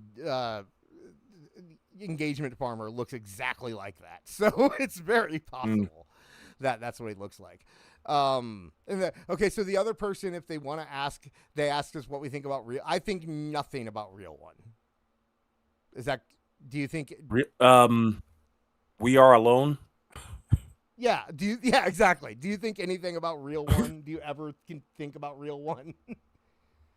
I have not. No, actually. Yeah, he doesn't show up on my feed at all. And I don't think I've got him blocked. I just don't follow him and don't care. You know what? Yeah, just don't give a shit. I mean, people are gonna have their AEW takes. People are gonna I think personally they try a little too fucking hard to try to grab for engagement. It's almost kind of like what Sky Blue did during this Tony Storm match, like, hey, look at me, ta-da! Yeah. I have a terrible take. Please share it and like it and follow it. I gotta say, there is a whole new generation out there. Yeah, by the way, Beard is right. It's a shtick. AEW or Real One is not real. Real One is a total shtick, right? Like we're in agreement. Okay. But there is a whole there's like this whole new generation of like ex IWC members out there, right? Like all these people I've never. I got invited into one of those group chats, those IWC group chats for all the wrestling fans, you know. Mm-hmm. Right. And And these group chats involve like 200 people, right. probably nobody over the age of 30. and And they have the news as fast as you possibly can get it. as fast as you can get it. It's kind of like the group chat. The group chat becomes like Reddit /4chan. Like the quickest news you'll get is from a group chat that will have like 115-year-olds in it. Yeah. So I've They like your stuff for some reason. yeah, I know. And so I've decided to I'm taking them under my wing. They're mine now. Now you're going to influence all of them. God damn it. I'm creating an army, awful. That's why I changed my name. Well, that one group chat, I'm sure you could get you could proselytize a few of them because like it was just complete. See, listen, too much of one thing is terrible for you. And one thing I noticed about that group chat is that it was just way too much anti-AEW. Yeah. Listen, even I've got my limits. Like, oh, dude, how many times are we going to talk about Moxley being the shits, or you know, or Hangman Page being the lowest rated champion, or you know, all these people being on the shelf. But no, yeah, I hope you actually, you know, get these kids to well, okay, think your way. I'll tell you a funny story. Okay, here for our 41 concurrent viewers, let's give them a scoop, shall we? Thank you for joining first. Yeah, and make sure you hit that like button, and if you want to tip us, there's a thing in our description. Okay, so not really, Griga. I had to answer that one quick. Yeah, not really. You get invited in. We get invited into these group chats. I'm in one. I'll stay for like an hour. And then I'll just leave or whatever. I'm in one, and I'm not going to tell you which one it is. And right. I'm only there because of the news. I did get involved once, and I'm about to tell you about the time that I got involved. Also, I did promote this show in it. So if people maybe they'll, which is a good idea. It's a good idea. So they were talking, I guess, PWN, Nick DiPiccolo, our good friend Nick DiPiccolo. Your good friend Nick DiPiccolo. Who the hell is Nick DiPiccolo? Nick LaPiccolo. Isn't that his name, Nick LaPiccolo? Okay, you said Nick DiPiccolo. Oh, sorry, I'm drunk. No, I'm not really drunk. Yeah. But Nick LaPiccolo. Nick DiPaolo. Nick DiPaolo. Nick DiPiccolo. Nick LaPiccolo. Yeah.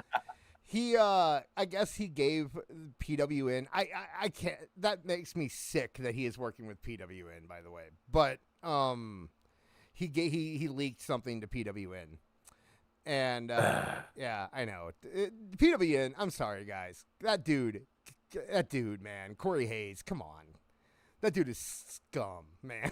but anyway, Nick LaPiccolo leaks something to them where he's like, I've got a few new clients and they're going to be heading to WWE soon. Can you guess who they are? I'll give you a hint. One of them isn't on TV and the other one was a former champion in the past year. And so they posted it and they're all trying to guess. And I'm like, actually, it's 4 people if you want to know who it is. And they're like, did the actually in the group chat? I didn't say actually. I did that for you just now. But I was like, I said, well, there's 4 people. I go, you know, and 42 people in the chat. I'll do it. And I go, yeah, it's Danhausen, Private Party, and Hobbs. Those are the people that are talking to WWE right now. I go, two of them are locked in, and 2 of them are possible. And they're just like, it's not Danhausen. They just added injury time to Danhausen. It's not going to be Danhausen. Forget. I think it's Jericho. I think it's Britt Baker. I think it's, and I'm like, guys, it's Danhausen. It's Dan. I'm not. It's Danhausen. They're like, it's not Danhausen. It's gonna be Daniel Garcia. And I'm like, okay, dude, whatever, man. Have fun with that, Marv. They just juiced him into a new storyline, so it's not going to be him. No, but I'm like, why do you think they added injury time? Why do you think they added injury time to Danhausen? Think about that for a second. You're AEW. Yeah. You're not going to re-sign Danhausen. Why do you add injury time to Danhausen? Because he has a deal with WWE. It's not hard to figure out, guys. And now let's get out of the weeds. I'm sorry. Go ahead. No. I just wanted to say, bringing Danhausen to the WWF, after seeing what they did with Mr. Iguana, for God's Mm-hmm. sakes, I used to think Danhausen would be like, oh, I don't know if this one's gonna work, fellas. This has got the Fiend written all over it, if you ask me.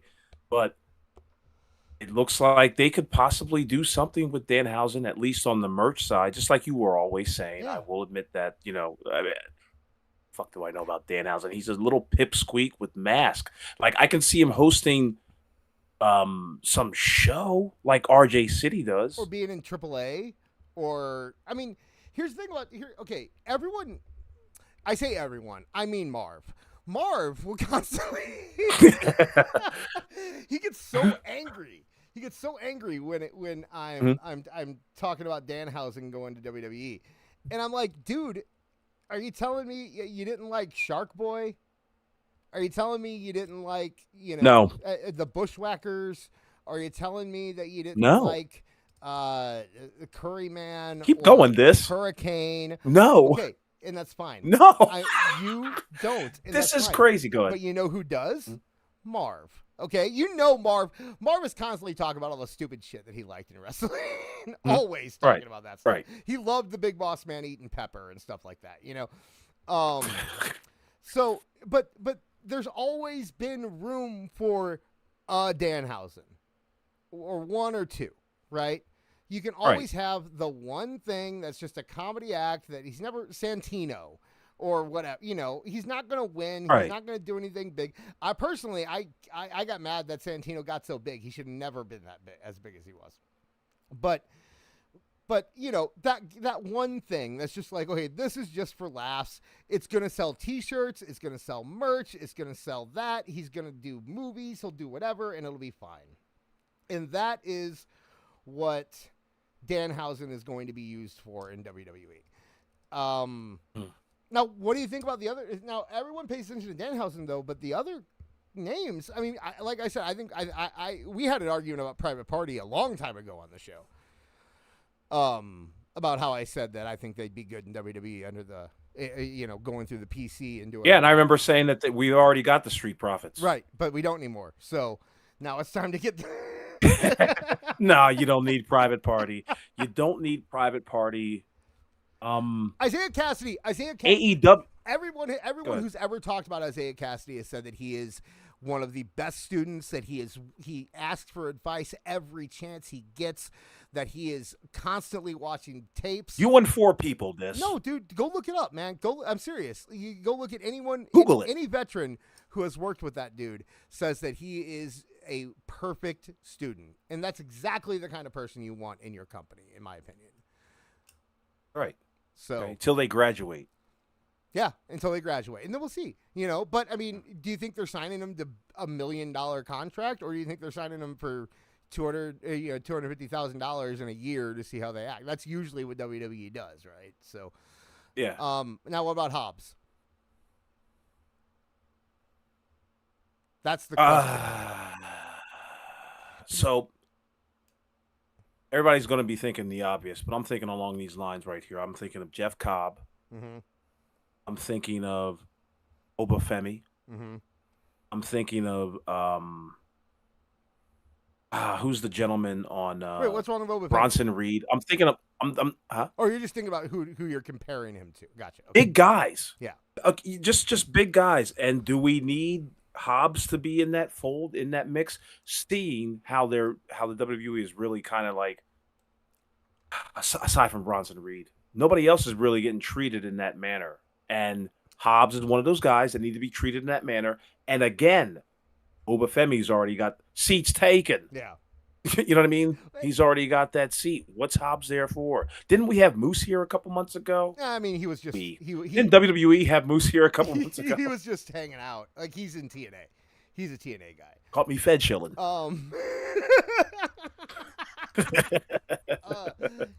mean, and also Jeff Cobb is 5'4". I did see Michael Elgin posted something about Jeff. He's like, guys, I told him years ago he wasn't very good. Like, knowing moves doesn't make you a good wrestler. I thought that was funny. Right. But Hobbs, I need someone in the chat to look this up because I have so many windows open. I can't really go into it. I'm pretty sure Hobbs is 38 years old. Keith Lee. This is what I'm like. I'm just thinking. I'm like, what barrier is Will Hobbs? God, is Will Hobbs going to bring along? Like, what's going to be his value when I just named like 5 or 6 people who are ahead of him, who are better than him, and they're not getting the rub? What are they? See, this is one of those things where it's just like we just need to keep on pruning the tree of AEW. Yeah. And making sure that they have no future. That's the only reason I see you picking up Will Hobbs. He's a great athlete. Okay, 34. He's LK says 34. Okay. So yeah. But dude, you've got NIL talent coming up. You've got NXT talent already here. You're just trying to empty the well of AEW. Right. That's what, if you're asking me. The only thing, okay. So with Hobbs, he has studied under Joe, which I think does add value to him. I think Samoa Joe in my networking mind, value. Yeah, Samoa Joe in my mind, by the way, is like he was my favorite wrestler for 15 years. I mean, I'm big on Samoa Joe. So the fact that he actually has time with Samoa Joe under his belt does mean a lot to me. Taz also. I believe, if in my heart of hearts, I believe that the only reason Hobbs is getting a deal is because Hook didn't. I believe, and this is legitimately nothing I've been told, but I believe that Taz had his deal set up with Hook to go to WWE. Hook decided to take the bag, and then Taz goes, well, I guess, okay, dude. And then he went to WWE. He's like, you get this Hobbs kid, and he's getting the exact deal that Hook was supposed to get. I don't know if Hobbs has a place. Honestly, like I think no, he doesn't. I think he was supposed to make his place in AEW. And he should be. Again, first episode that we did, I said it. You got to kick, hoot, holler, scream, and all that to get a place in that fucking little rinky-dink company. Hobbs, I don't know if he was playing too nice for the room, not really trying to step on people's toes or whatever. We're in year 6 of this thing. You already see the pattern set, how people play Tony Khan. You got to learn how to play that game, my friend, or you're going to get swallowed the fuck up in WWE. Yeah. Simple as that. If you can't hack it in AEW, if you're jerking the curtain in AEW, you go to WWE and they're asking you to swim with sharks, what are you going to produce? We kind of see that with Jade Cargill. Yeah, a little bit. I said too much. Yeah, I mean, my goodness. A little bit. No, but Hobbs is talented. Hobbs has a look. Hobbs has a presence about him. He keeps in good shape. I have a lot of positive things to say about Hobbs. Hobbs should be the big guy in WCW. You know what I mean? Like if this was 1996, Hobbs would be a WCW guy. Hobbs is but it's 2025. It's 2025, and that means that he should be an AEW guy. It's very unfortunate that the head of AEW has no idea what to do with big guys. That sucks, and it's unfortunate for Hobbs, right? But I think that that's where he should be. And by the way, Todd, I disagree. I don't think Lexis King is struggling. I think Lexis King is doing amazing in NXT. Because not everyone needs to be a main eventer. Not everyone needs to get titles. Lexis King is an entertaining undercard wrestler, which is 10 times more than he was in AEW. He has a character. He can develop it. And he's putting out quality segments and decent matches. And he's not complaining. Okay? So, like, I don't think there's much of a roof on Lexis King. Personally, yeah, Todd. Think of it's like I'm completely in agreement with this on this one. Lexis King, if anything, what you're probably looking at, because we don't watch NXT. Well, I don't watch NXT all too often, but I think what you're looking at is Lexis King being put in a holding pattern for now, right? And watching pieces getting sorted out. I always think of a guy named Iki. from the old NXT or Florida Championship Wrestling. Now he's Roman Reigns. Mhm. You know what I mean? Like, you have to give these projects a little bit of time.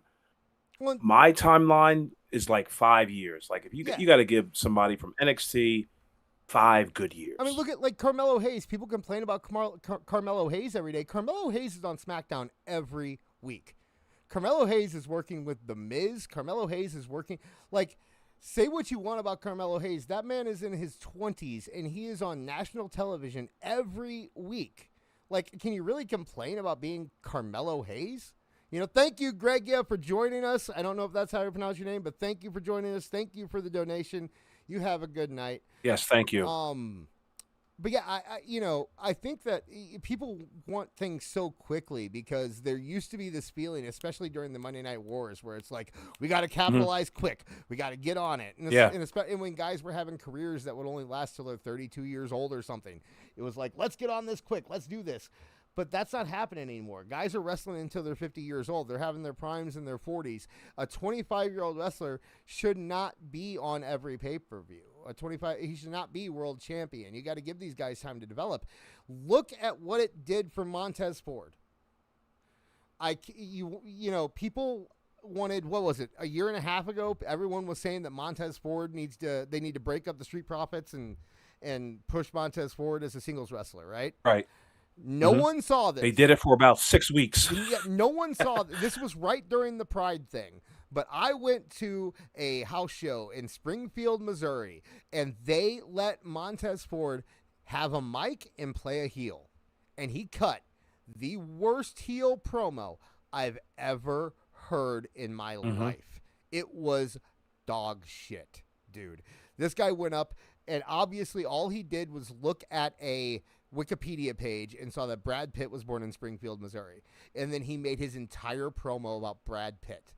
Okay? Oh, God in heaven. And guess what? Brad Pitt hasn't been in Springfield, Missouri in 30 years. People in Springfield, Missouri do not care about Brad Pitt. But all he did was talk about how much he hates Brad Pitt, how Brad Pitt can't act. He talked about every Brad Pitt movie. And all he did was try to make people mad at him for not liking Brad Pitt. And it's like, dude, you're in rural Missouri. You think anyone out here gives a shit about Brad Pitt? You think anyone is going to get hurt by this? He just didn't have any awareness.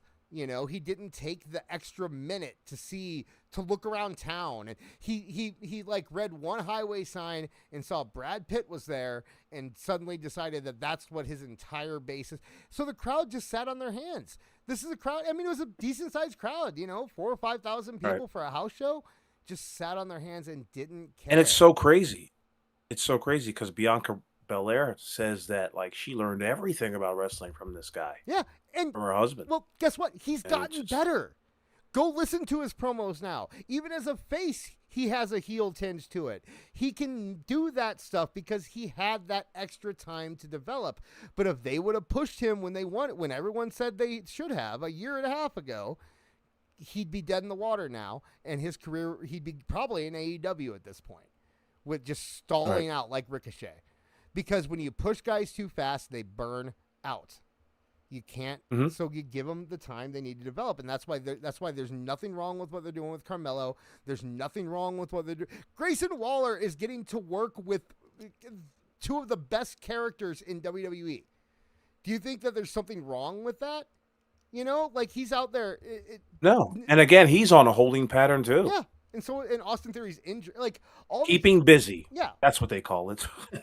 Yeah. All these guys that you want to complain, that people complain about and say that they're not being used correctly, are people that if you pushed, how many people can you name between the year 2000 and 2010 who just came up and got pushed too quick and no one cared about? I mean, there's Kevin Thorne, there's Mike Knox, there's the Bashams. Oh God, the list goes on and on. It's over and over again of people that what was his name? Half of the cheerleaders. What was the guy? Look at Rob Conway. Remember how Rob Conway, we heard for years, was going to be a main eventer and take John Cena's spot, and then he showed up. And the original LA Knight, actually. Yeah. Luther Reigns is a good example. Bull Buchanan. Right. Rico. Rico was supposed to be a big main eventer, And look what happened to him. And it's because they come up, they get pushed too fast, they get put into roles that they shouldn't be. Dolph Ziggler, I'd say, is one of those guys who was just never able to recover, you know? And it's because they get pushed too fast, they get exposed, and then people have this thought of what they are, and they just don't care about them anymore. Fandango, great example, LK. Fandango. Blew up at a WrestleMania and completely fizzled out. And is doing fantastic work right now. Fantastic work in TNA. And nobody except this is watching. Nobody cares. Yeah, nobody cares. I didn't even know the man existed. Yeah, nobody cares anymore because he was exposed. So that's why you give these guys time. You make people want them to be pushed, and then when they are, then it's a payoff and it's wonderful. And I understand that it might not happen as fast as you want it. And you might be very, tired of what you see every week. But I'm sorry, people were complaining about Seth Rollins for years, and now we're getting a fantastic heel run from Seth Rollins. It comes. That's because he's got team. He's got a team. He's got a competent opponent in CM Punk who knows what the fuck he's doing. It's actually his teacher, so he's probably a little bit motivated than he would be otherwise. And he's obviously working with his wife, So and that Paul plays Heyman, a huge I think part. Paul Heyman probably has a lot to do with that too. I think Braun Breaker. Where the fuck was Paul the last 4 years with Seth? It was like, holy shit. Okay, we got stuff to watch, so we need to get to that. But real quick, I do want to hit up, man. That Jey Uso storyline on Raw, dude. The fact that they went there, and it's like, you remember when Paul Heyman said, "Oh, this Bloodline storyline it's only in the bottom of the third," and everyone's like, "Ah, fuck you." Yeah, that's bullshit. Nope. Guess what, dude? There were things, they were planting seeds for things as he said that are just now paying off. Just when you thought that was all dead, you get healed Jey Uso. Just out of nowhere. And he gave the best. Incredible. But will he be a heel? I don't. He gave. You know what I mean? Is that set in stone? He gave his first good spear on Monday. I'll say that. Yeah, I saw that. Yeah, that was good. There was some fire in that man's eyes that I haven't seen, and and when you looked at the story, and I was like afterwards or the next day, I was talking to Max about it, and I was just like, because I slept on it. I'm just like, do you realize that we just saw like the whole main event Jey Uso, that whole thing was all about making him into what they did a speed run through Roman's career with Jey Uso. Because they got him to the point where everyone loved him, and they got him to the point where everyone said he was overrated, and they got him to the point where everyone hated him, and they did it in like 8 months. It took. I mean, to be so true. To be fair, they did it to Roman Reigns in 8 months, but then they let people hate him for 4 years before they figured out anything for him. And it seems like this time they actually they have something planned for Jey. So, it's everyone a few months ago when everyone was just like, "Oh, wrestling sucks, WWE sucks right now." It's just like, give them time. That's why I like the fact that I enjoy wrestling again, because there was so long where wrestling was just a chore. It was such a boring. I don't know. And I know you and Kev don't agree with me about the late era Vince stuff. But it was unwatchable to me. Just unwatchable. To the point that it was unwatchable. I don't agree with Kev if he thought that shit was fucking palatable. Good. I guess it was Marv. Yeah, I said it. Yeah. No, it was unwatchable. And the fact that I could palate AEW because of how bad WWE was should show you how bad WWE was. Let me tell you something, I'm glad you brought that up. I'm currently editing the video for the next episode. I saw the first Dynamite. I'm not really trying to spoil anything, but AEW, I'm going to put it to you this way because a lot of my examples are in the video. But I'll just say this. I don't know where the fuck they went wrong from that first episode till now. The difference is like eons apart from what they are now and what they used to be. I'll just say this. Their first episode was excellent. It was fucking excellent. I was shocked having to like pine and try to find something that was like real. There are some moments, but it's just like on the overall. Yeah. Whoever was writing for them, whoever was doing all of that for them, if it was by committee, the chat. It's a great show. The chat is nailing it right now. And it's a man named Cody Rhodes. Yeah. Okay. Yeah. I mean, yeah, dude. Say, I know people are kind of overexposed to Cody right now, but when you look at he's the son of one of the greatest wrestlers / bookers of all time. So you're telling me that he doesn't, that's all you need to know it was Cody Rhodes. And he grew up around that. Let's not discount his brother, who's older than him and told him a thing or two about a thing or two. I like to discount his brother, though. That makes me happy to do. Oh, come on now. Dude, I'm so sick of that man. I'm sorry. They weren't sick of him on the first episode of Dynamite. And he's a great performer. But my God, the fact his vitriol for anyone who's like, I'd love to see you with your brother again, and he's like, I hate you and your kids. And I want you to what do you do? There was something a little while ago that was like, no, I can't remember. He was saying something about somebody in WWE, and it's like, well, what about the fact that you guys did the exact same thing? And then he blocked everyone. Like, dude's just he has some demons. Maybe let's just say he has some demons. Sure, he played Gold Dust. He's very for so goddamn long. Yeah, he's a very bitter man. Yeah, but he's a good performer, and that his match with Cody. I'll never take anything away from that. But yeah, I just, oh man, we got to go to the video. But I do want to bring up one more thing. Can I bring up one more thing please. real quick? Our fucking show. Did you see that thing that I posted where somebody compared Toni Storm getting staples in her vagina to Dusty Rhodes versus Billy Graham? Are you able to pull that up? I missed that. I saw you and Mark talk about it in the back. I mean, there's nothing. I just explained the whole thing to you. I could search around and pull it up. But all it was I posted the thing. I posted the picture of Tony. So I probably couldn't because it probably get us demonetized because of the video. But Toni Storm, for anyone who missed it last night, got staples in both of her breasts and her vagina and her butt. This is so Puritan. And, well, it's YouTube. Her tits and her vag. And so she's getting staples and by the way, the entire time she's just standing there, there, letting it happen. Yeah. Mm-hmm. Like I'm gonna stand here and let you put staples in my vagina. Have fun. When I saw the original video, I could have swore that her hands were cuffed. Yeah, I thought so and too. And then, like after the second titty staple, she grabs it. Yeah. And I was just like, excuse me? What's going on? You're not going to kick, scratch, punch, claw, hoot, and holler to get out of that fucking corner? Just let it happen. Nothing. And so performative. And so I posted something that was just like, it's a parody of ECW. Like, I understand it's supposed to be a tribute to ECW, but it's a parody. She's not even defending herself. Mm-hmm. She's just letting it happen.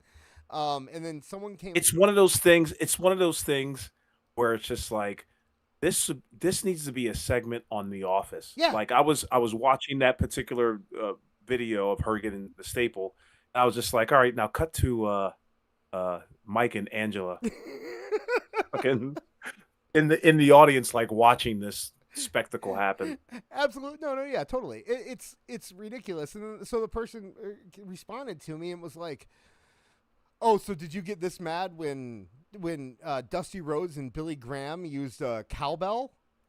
And I'm like, "Are you fucking kidding me? What the fuck are you talking about?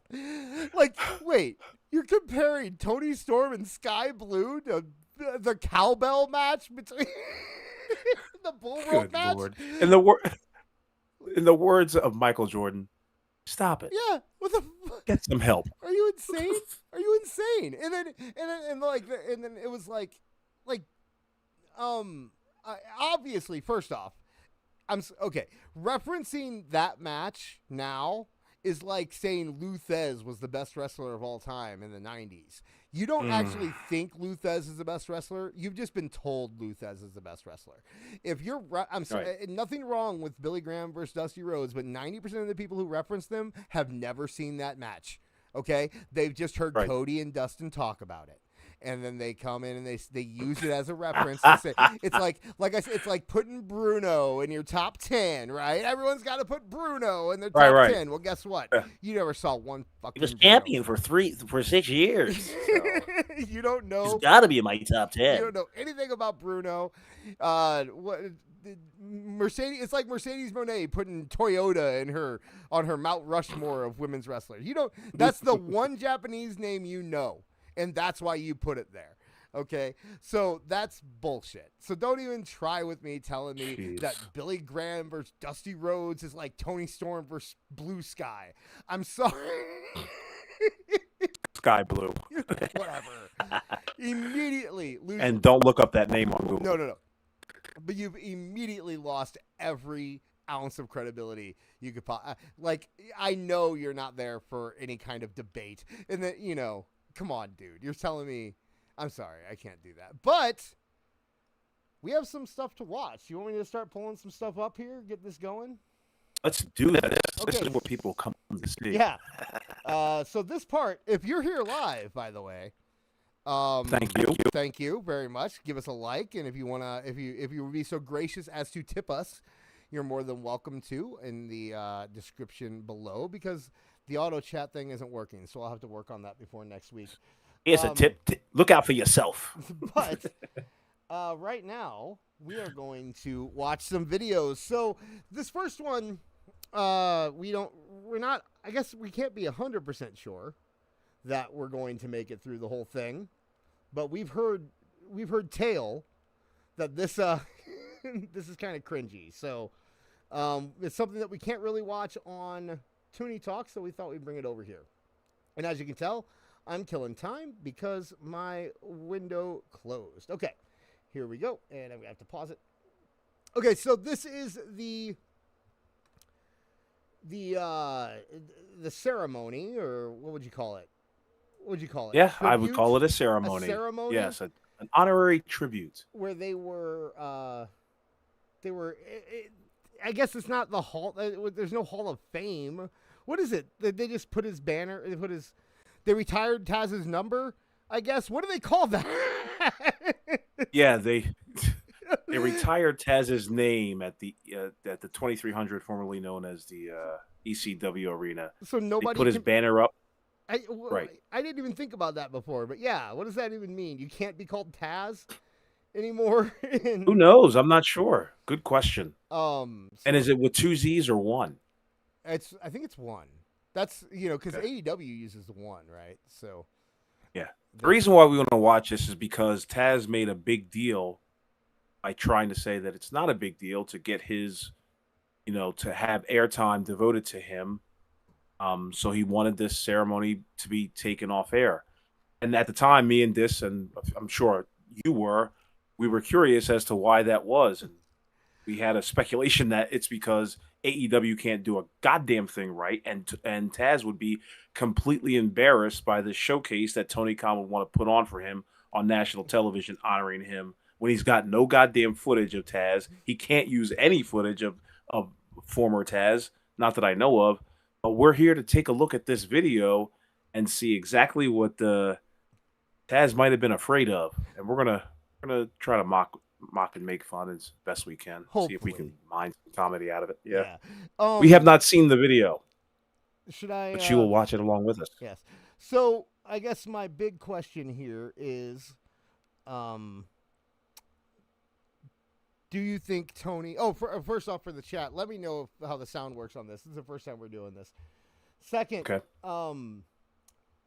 You know what? I did see a little bit. If I say any more, I'm going to spoil it. So let's just go. Yeah.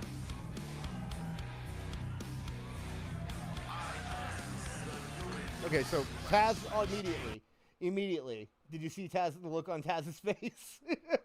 Yep. Mm-hmm. Like, you motherfucker. Like, okay, fine. You said you wouldn't. We're doing this. I guess we're doing this. Fine. Right, it's happening. I do want to also inform everybody, we will be pausing quite a bit because, fair use stuff, and they can hear it. Good. And secondly, if you're live, you may not be able to see this on the replay, so congratulations. Yeah. Okay, Taz looks okay right now. God damn, Tony always looks like he's coming straight off the street, man. Who is that? That's a billionaire. Who are these people? I mean, I understand they're AEW wrestlers. That's the referee. That was his son. That's the other referee, the bald man with cancer, I guess. I'm not sure. They're all wearing. Okay. Yeah, Hobbs. There's Eddie Kingston in the background. That's not Eddie Kingston. Is that Eddie Kingston? No, it's not Eddie Kingston, no. So now they're There's the ardent racist Excalibur. So they're bringing out wrestlers not wearing Team Taz shirts for some reason. Tony only ordered 20. Okay? The minimum was 20. He bought 20. Got AEW nectar in the background. What in the studio music is this fucking music? I have no idea. Never heard this before. Good Lord. Okay, so here. Copyright-free YouTube music. Yeah. Okay, so we're getting Tony. Tony is the guy. Tony's gonna do the. Oh, this is gonna be fun. Oh, God damn it. They didn't clear out the ring of anything or anything. Why did you bring your child to AEW in the ECW arena? That person, call CPS. I saw that. Yeah. Someone in the chat. Yeah. Are they going to show the thirst trap? They've been showing that one woman who made kissy faces to Powerhouse Hobbs. And like every time they show a girl in the crowd, they always show her. So I'm assuming we'll see her about 10 times during this. How many of these people here do you think were actually in the ECW arena while Taz performed there? 12. After a great night here for the first ever AEW show in the 2300 arena. High as a motherfucker, he is. The greatest night in the history. Yeah, he talks from his diaphragm whenever he does these announcements. It's so crazy. He's got to put on his big boy voice.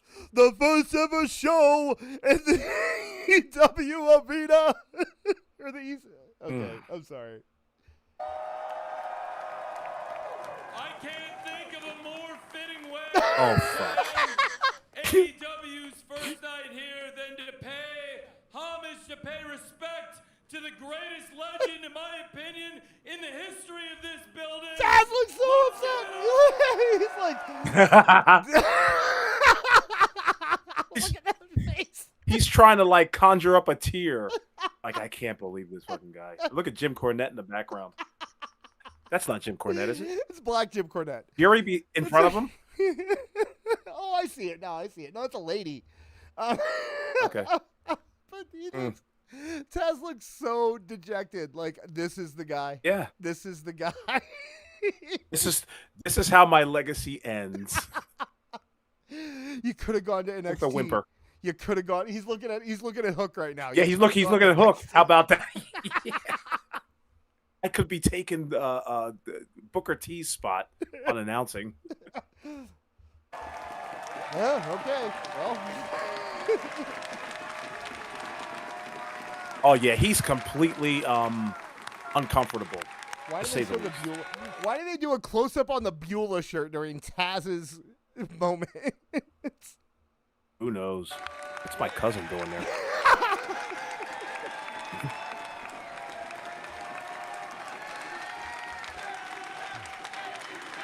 It's your fault. It's your fault. Yeah, really.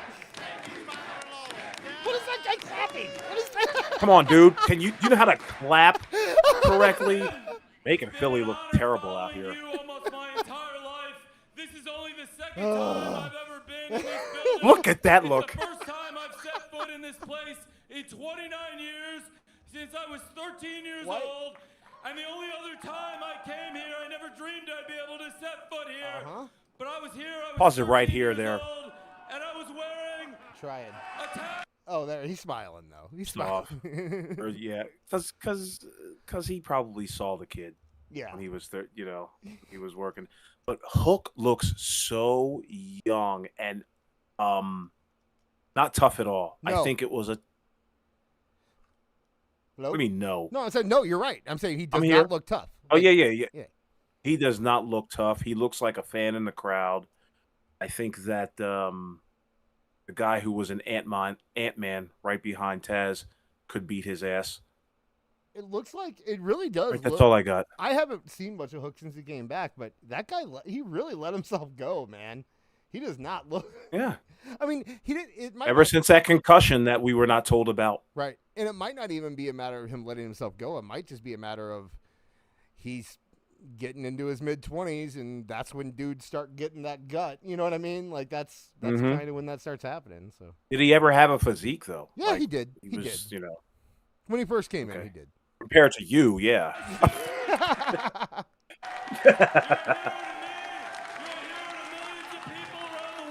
Oh my God. Why is he talking like this? You know, he sounds like. Tony Khan looks like he smells like sage and weed. You know, he sounds like Frank and Beats, like that. From That's who Jim and Pam ran into. Tony Khan. he sounds. He sounds like what was it? Warren from There's Something About Mary. He sounds exactly like it. Yeah. God damn it.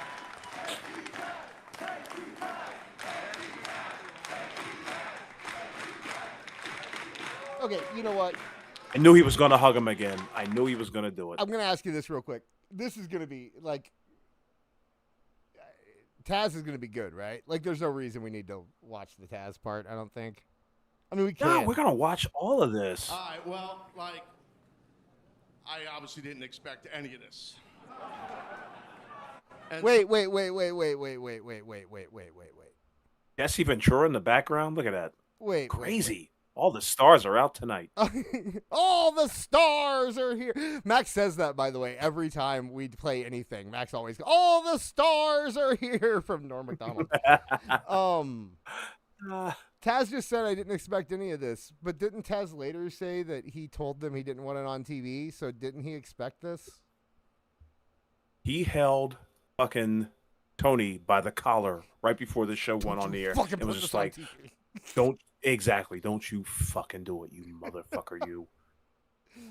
so nice of my wife to kayfabe me on this. And then my son to kayfabe me on this. He kayfabed you on that deal too. But I did get worked. And it's not the first time I've been worked in this building. Hi-oh, Paul Heyman. But no, listen, first, I need to thank all the fans here and the support for AEW, obviously, and for... Draper in the background. I told you, All they here. showed her. You see that? That's the, Yep. Like the Hobbs girl. has an extremely, pun intended, an extremely type of fighting spirit that we had in the 90s here in ECW. It's very similar. It's just a lot bigger roster with a lot more money. Fuck you, Taz. I knew he'd And say we love something Tony. stupid. So, but Oh, I just... did you see that? Yeah, go back. Yeah, we got to go back. Oh, I can't skip back 10 seconds. Oh, I hate this stupid crap. Okay, I can't. Maybe I can just by doing this. Nope. Seeing all you guys out here, the roster, you know, I can't thank you guys enough. I'll have to get a screen cap I, later and tweet I'm it out. speechless, Tony and going, I, It's all right. You know, talk for a living, you know, and I don't know what to say here. It's kind of embarrassing. I didn't expect this, and You did expect I knew it. I love You guys did too. expect this. Yeah, but it was embarrassing, Yeah. nonetheless.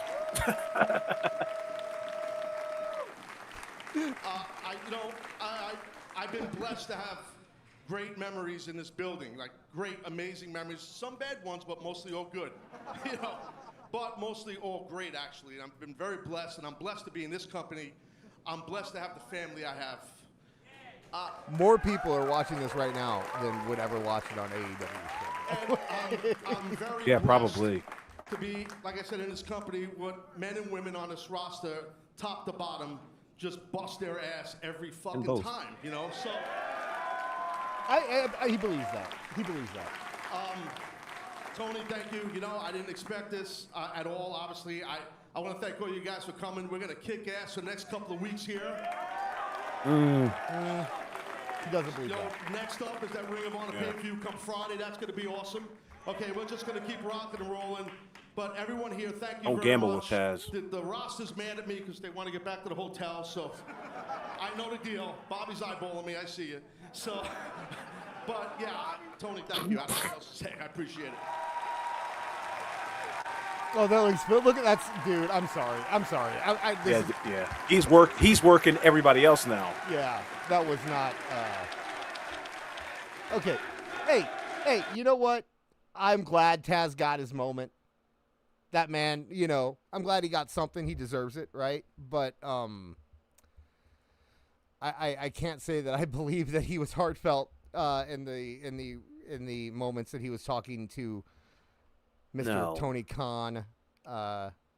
Yeah, It's like if you've ever worked in an office, right? You know it's your fucking birthday, but you have no idea that these guys are going to throw you the afternoon pizza party right before everybody wants to get the fuck home. Right. Yeah. And they got to sing happy birthday to you. It's kind of like that. We were all Taz fans, right? Though you're a Taz fan. Yeah, I had no problem with Taz. I like Taz. Okay. He was fun to watch. He was it's so crazy. He was kind of like a Brock Lesnar type. Like when you saw him on the screen, like, oh, shit's going down. Yep. And then of course his aura kind of got lost in the sauce with the WWE. But when he was in ECW, man, you wanted to know what Taz was up to next. Oh yeah, and you know he's great on commentary. I still think to this day Taz is one of the best on. But him with Michael Cole, that was the first time I ever liked Michael Cole, is when he was with Taz. And do you remember they had a show on Stern Network? Do you remember that? I do. What was it? Yeah. And that's when I found out that Michael Cole was like a fucking sailor. Yeah. In his language. It was just like it was called just like the Taz and Michael Cole show or something. But yeah, they had a That's right, Taz and Cole's show. Yeah, they had a show on the Stern Network. It was pretty good too. It's better than like half the crap that was on that network. Right. Yeah, but I think I like Taz. He was doing really good as a sports guy. I just, I don't know. I wish he could be doing something better right now. But got a question Yes. before because I know that but's a segue, but Yes. just one last question. Do you think it should have been on television? No, Agreed. not that. Next, but Not that. But we have our last thing for the evening. Okay, I wanted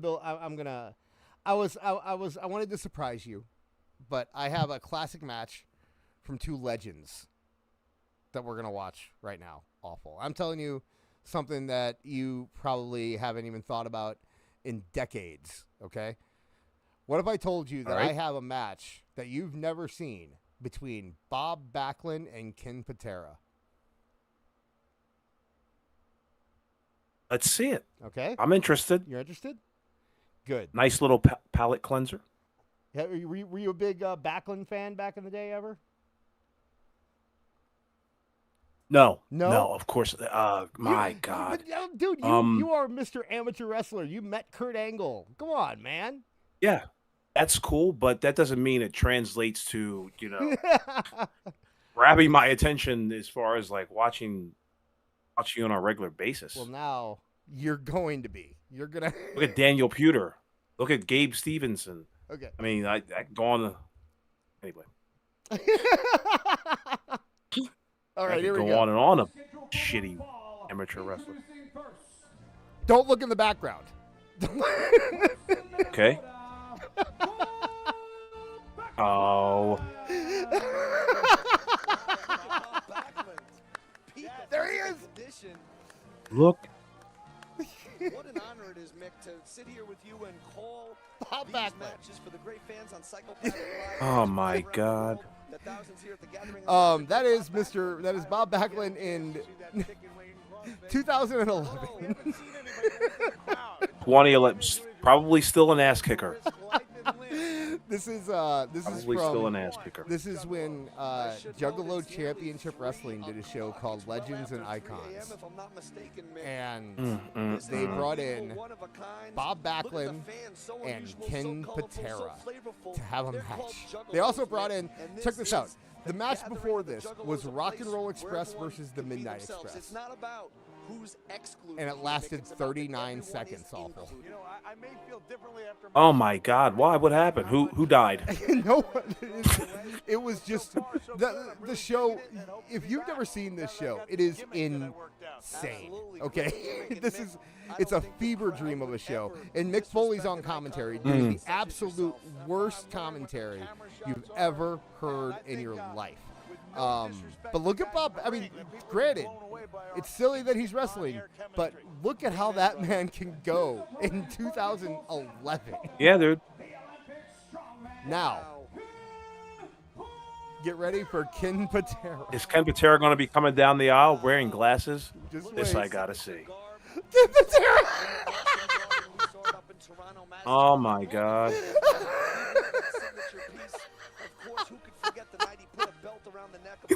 This has lost his mind.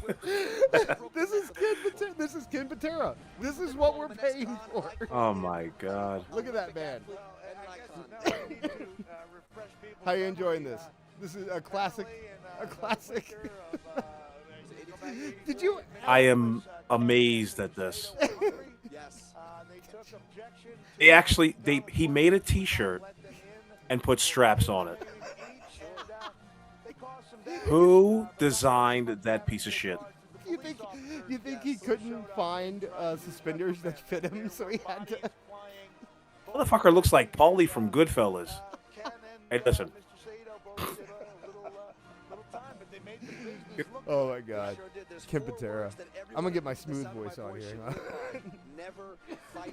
It's getting late. I gotta talk like this now. This is what we do. You know, yeah, really. So, Ken Patera. Is that a 16 by 16 ring, first and foremost? It looks, dude. Could you imagine if Juggalo Championship Wrestling had a better ring than AEW does? They have a bigger crowd. They do. From what I think right now. Well, this is the gathering. Than the AEW. This is the gathering of the Juggalos. Oh, that's right. So, you ever know any Juggalos? I'm sure you did. Where you live, there Yes. has to be Juggalos around. It's so crazy you mentioned that, my friend. I had a roommate who was a juggalo, had the tattoo on his right shoulder, and he did everything in his power. Shout out, Dave. He did everything in his power to look like that silhouetted logo, Oh no. and he succeeded admirably. Shitty dreads, a goofy fucking goateed look on his face. Yeah. This is That at was a my gathering. old roommate. This is at a gathering, but it was in a building at a gathering. Okay, I looked it up. This is also. Okay. They were doing like multiple things a year too, so I don't. Maybe it's like a Right. offshoot of a gathering or whatever. But Will they be doing a collar and elbow tie-up? look at Ken Patera, dude. He even put the thing on his back, by the way. Is that a T-shirt, or does he have his outfit on over a T-shirt? I think it's a T-shirt, but maybe it's just so tight that it looks like it's part of his shirt. With his Fred Mertz shorts. Shout out Kevin Apollo. But yeah, I miss the Juggalo movement, actually. I was never a Juggalo, and I was scared of Juggalos back in the day. Not scared as in, like, I'm afraid of them. Like, I'm afraid they're going to hurt me, but, like, scared is that, like, I don't want Right. to catch something from them. But I would prefer Juggalos over 90% of the crap we deal with right now. Because Juggalos, man, they just wanted to, do a lot of drugs and drink their Faygo. And Yeah. Holy cow. they weren't hurting anybody. This is gonna be one of these. This is gonna be one of those matches. I smell Larry Zbyszko. You want to see the worst part? Look how much time there is left in this. Let me see. Okay. All right. I've seen worse at shorter, so. That's true. That's true. I had to, by the way, I had to dig deep, guys, to find. I had to find something that I knew wasn't going to get us struck. So, since this is there is a sadness to all of this. To consider where these pro wrestlers end up. Now, I doubt that this is going to be the way of the world in professional wrestling, probably in the next 10 to 15 years. Because hopefully these young knuckleheads will have saved a buck or two and not really have to go down this well. But yeah, this is what the guys of the 70s and 80s had to do. Mm-hmm. Like they had to play these small towns and these small houses, garages even, just to make a few dollars because they had spent their entire careers wrestling and did nothing else. Right. Like it's one thing. Ken Patera can't work at fucking Costco. No. You know what I mean? He's gonna be a greeter at the Walmart. That's his max. Not everyone can be Dr. D, right? Not everyone can go out and be a bounty hunter afterwards. Right. For most of these guys, this was it. But at the same time, as LK pointed out, the sadness is Patera. Backlund looks like he's having the time of his life in it. And there were guys like Backlund. I always use Tracy Smothers as an example. Tracy Smothers, up until his dying day, that man, you could tell, loved every second of what he was doing, you know? Yeah. So there's guys like that. And there's also guys that just don't, like you said, don't know anything else. Why? Here's my question, though. Yeah. It's 2011. Okay? You're ICP.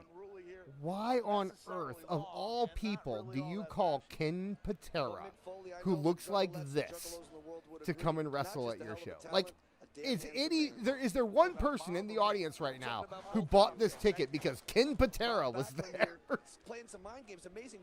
No. But I will say, they asked Ken Patera, they offered him whatever money it was, and that fucker said yes. And you know He'll what? take it. You know what, though? That's ICP gets a bad rap, but it could have just been a thing where they were trying to get these guys paid too. Like, those guys are wrestling fans. You can say what you want about them, but they are legit wrestling fans. So it could have just been a situation where they're like, we're going to give back to the business. We want to get these guys paid. And if that's you got to stop with that. You got to stop with that. You don't do all of this just to get back to the business. You're trying to make a buck or two, and that's one thing I do know about ICP, is that they will try anywhere and do anything to get to grip. I thought ICP ran a lot of this stuff on a loss for a while. Like, I know they might have been. Maybe they didn't know how to do a profit margin sheet. I'm not sure, but they were trying to make a dollar. I thought that was the whole thing about the gathering, was that they didn't make any money off the gathering. Like, that was like, you know, for the Juggalos. Like, that's the, you know, for the real ones. Right. I don't know. I just can't think of another reason that you'd hire Ken Patera. Right? Because he said yes. You asked him. You had his number. He said yes. You know who else was there? Okay. He had just finished doing your plumbing, and he was available. You know who else was there that night, though? They had Raven. They had Sandman there. They had Kevin Nash and Scott Hall and X-Pac. They had New Age Outlaws were there. They didn't need Ken Patera. They could have done without. Look at this. You think they could have done without this? Look at what's going on right I love how they're keeping it 1940s in this motherfucker. Wrist locks and bear hugs. What's really funny is that I have the YouTube stream and our Discord stream up at the same time. And to the left, you see the YouTube one, which is about 8 to 10 seconds behind. And they're doing the exact same thing they're doing on ours. Yeah. It could be the same picture. And Patera's like, slow it down. Slow down.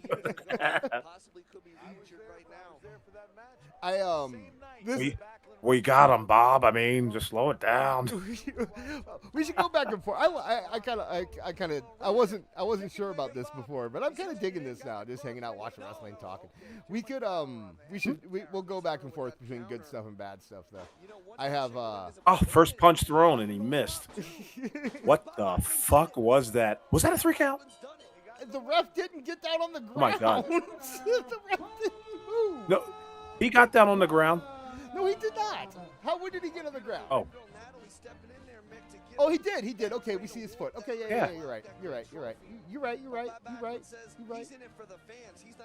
Well, Bob Backlund's the winner, guys.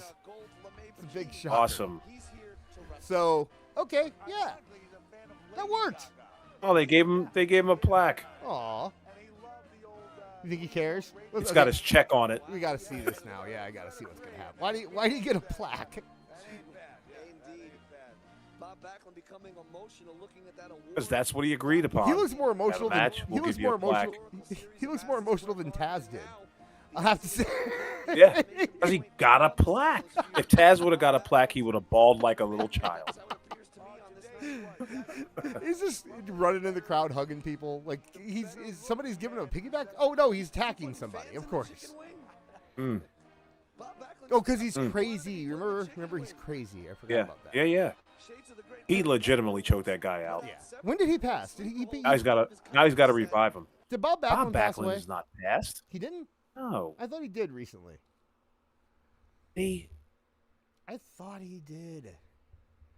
I'm sure someone in the chat. Chat, did Bob Backlund die? Okay, chat. Let us here. Hold on. I got an idea. Hold on. I got to do this. This is important now. Hold on. Is Bob? Well, if you like what you heard tonight, we want to thank you for tuning in, and also spread the word. Listen, we're not trying to rock the world with our conversations at the same time, but we do feel like it's appropriate to have some good, open, honest dialogue between people who like each other and people who don't like each other, and see if we can avoid getting killed by doing so. According to our poll, 83% of people don't think Bob Backlund is dead. That's good. So Jesus Christ. Is that tasteless that I started a poll asking? No. If you like the movie of the show, you can always subscribe and tip. Yeah. We really appreciate it. Do that. Also, hey guys, in about what time is it right now? It is 12:06. So just right now, as I speak, the Toonie Talk Wrestling audio version of the podcast went live. So if you want to awesome. Go straight over to Spotify or wherever you get your podcasts, and you can download it and give us a subscription there. Next Tuesday, as I believe Awful said, we will be going live with the Toonie Talk Wrestling podcast, 8 p.m. Eastern, 7 p.m. Central Time. But I think the big thing right now is that we're going to be doing our the big weekend next weekend on the 20th, where we're going to be watching AEW All Out, and then we're going to be watching WrestlePalooza right afterwards. So you can hang out over on Marv's channel for that. But this channel would be, I believe, next Thursday, right? This should be our first episode. This is our official first episode, right? We're gonna tell us what you thought of it. Yeah. We're always trying to improve. Let us know. As you can tell, the mic has improved. Yeah, our connection, no storms. We got video going tonight. I think we got this now. But hey, you know what? Maybe tell some people. Let people know. Get the word out. Maybe now that we know that we can do this, maybe we'll do a little bit more aggressive advertising for it next week. Yes, not indeed. An hour and a half before the show starts. Right. That's kind of always the thing with this is we haven't had a real successful. The show will be named "This Is Procrastination." We haven't had a real successful one until now, and now we have. Yeah. So you were all here for history, people, but help us get the word out. And like we said before, if you have something that you want to come on, debate us about or something like that, hit us up. We are open to suggestions for any of that stuff. So one of the few podcasts that will be doing such a thing. That's Yeah. for damn sure. We want to be innovative in some form or fashion. now that doesn't mean, by the way, we are pretty. We'll have a toll-free number. Yeah, we are pretty dead set on the one-on-one nature of this show in terms of for the majority length of the show. Meaning, I don't think we're going to do a lot of like, hey, let's bring 5 people on at one time, and because I think Right. I think the thing about this show is that it is a conversation, which you don't get on a panel, right? Like on a panel, it's I'm going to talk, and then I'm going to stop, and then you're going to talk, and then you're going to stop, and then the next person is going to talk. Most podcasts, our podcast is slightly different than that as well. I believe Toonie Talk Wrestling is a great circle of conversation. Yes. There's Toonie Talk Wrestling does it like you said. It is a circle. It took a long time to develop, by the way. Right. But I do like the direct conversation that where like I'm able to react to you and you're able to react to me, and there's not a lot of Right. So Marv or Kev in the way. right, yeah, get rid of that. Say it then. No. No, it's just different, and it's something that you can't get on a show that is panel based, So, while I do think that for the most part we're going to stick to that in terms of the majority of the show, we will definitely be bringing people on for segments or bits or debates or interviews or anything like that. So, if you guys have anything that you just suggestions or anything that you think you want to hear us talk about, let us know. We got this comment section below, and this will and we're gonna start trying to leave these up more often so you can watch them later, I'm assuming. Yes. Yeah, I think the last 2 episodes are public. Yeah. So. No, this one will probably be edited, but you'll get it. So thank you guys so much. Awful, do you have a video coming out soon? I do, but I don't want to name a time because I do want to take my time with this and make sure that it's absolutely good. Because one of the things is like everybody's done an episode of everybody's done content on the first episode of Dynamite. I'm trying to be a little different than that. So Right. yeah, that'll be coming out shortly. And of course, catch us here, Toonie Talk Wrestling every Tuesday at 8 on youtube.com/@Toon Wrestling. You can check out my content. Also, right here on this channel at Awful Wrestling, you can check out this is stuff. And I pass it along to him so he can tell you about it. Last thing, I guess, just make sure you're following all of us over on X. I am at AEW Disciplinary. He is at Awful Wrestling. That's AEWFUL Wrestling. And then don't forget about Beard, who hung out with us in the chat for most of the night. I understand that, up in Canada, he can't be up too late, but he stuck with us through most of it. So I want to thank him. And he is at AEW Neckbeard, not Neckbeards. He is Neckbeards. His account is Neckbeard. Is that correct? Did I get that right? I believe. Yes. So make sure you follow him. If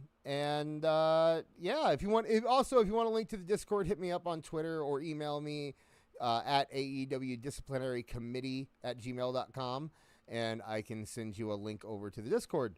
And I think that's it. So we don't really have a way to wrap up this show yet, but it's your show. Off. What do you think?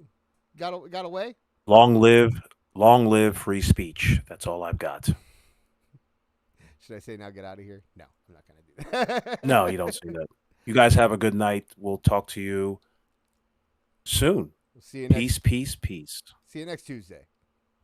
Oh, wait. That's CUNT. Oh, God. That was a good one. End the show. I did.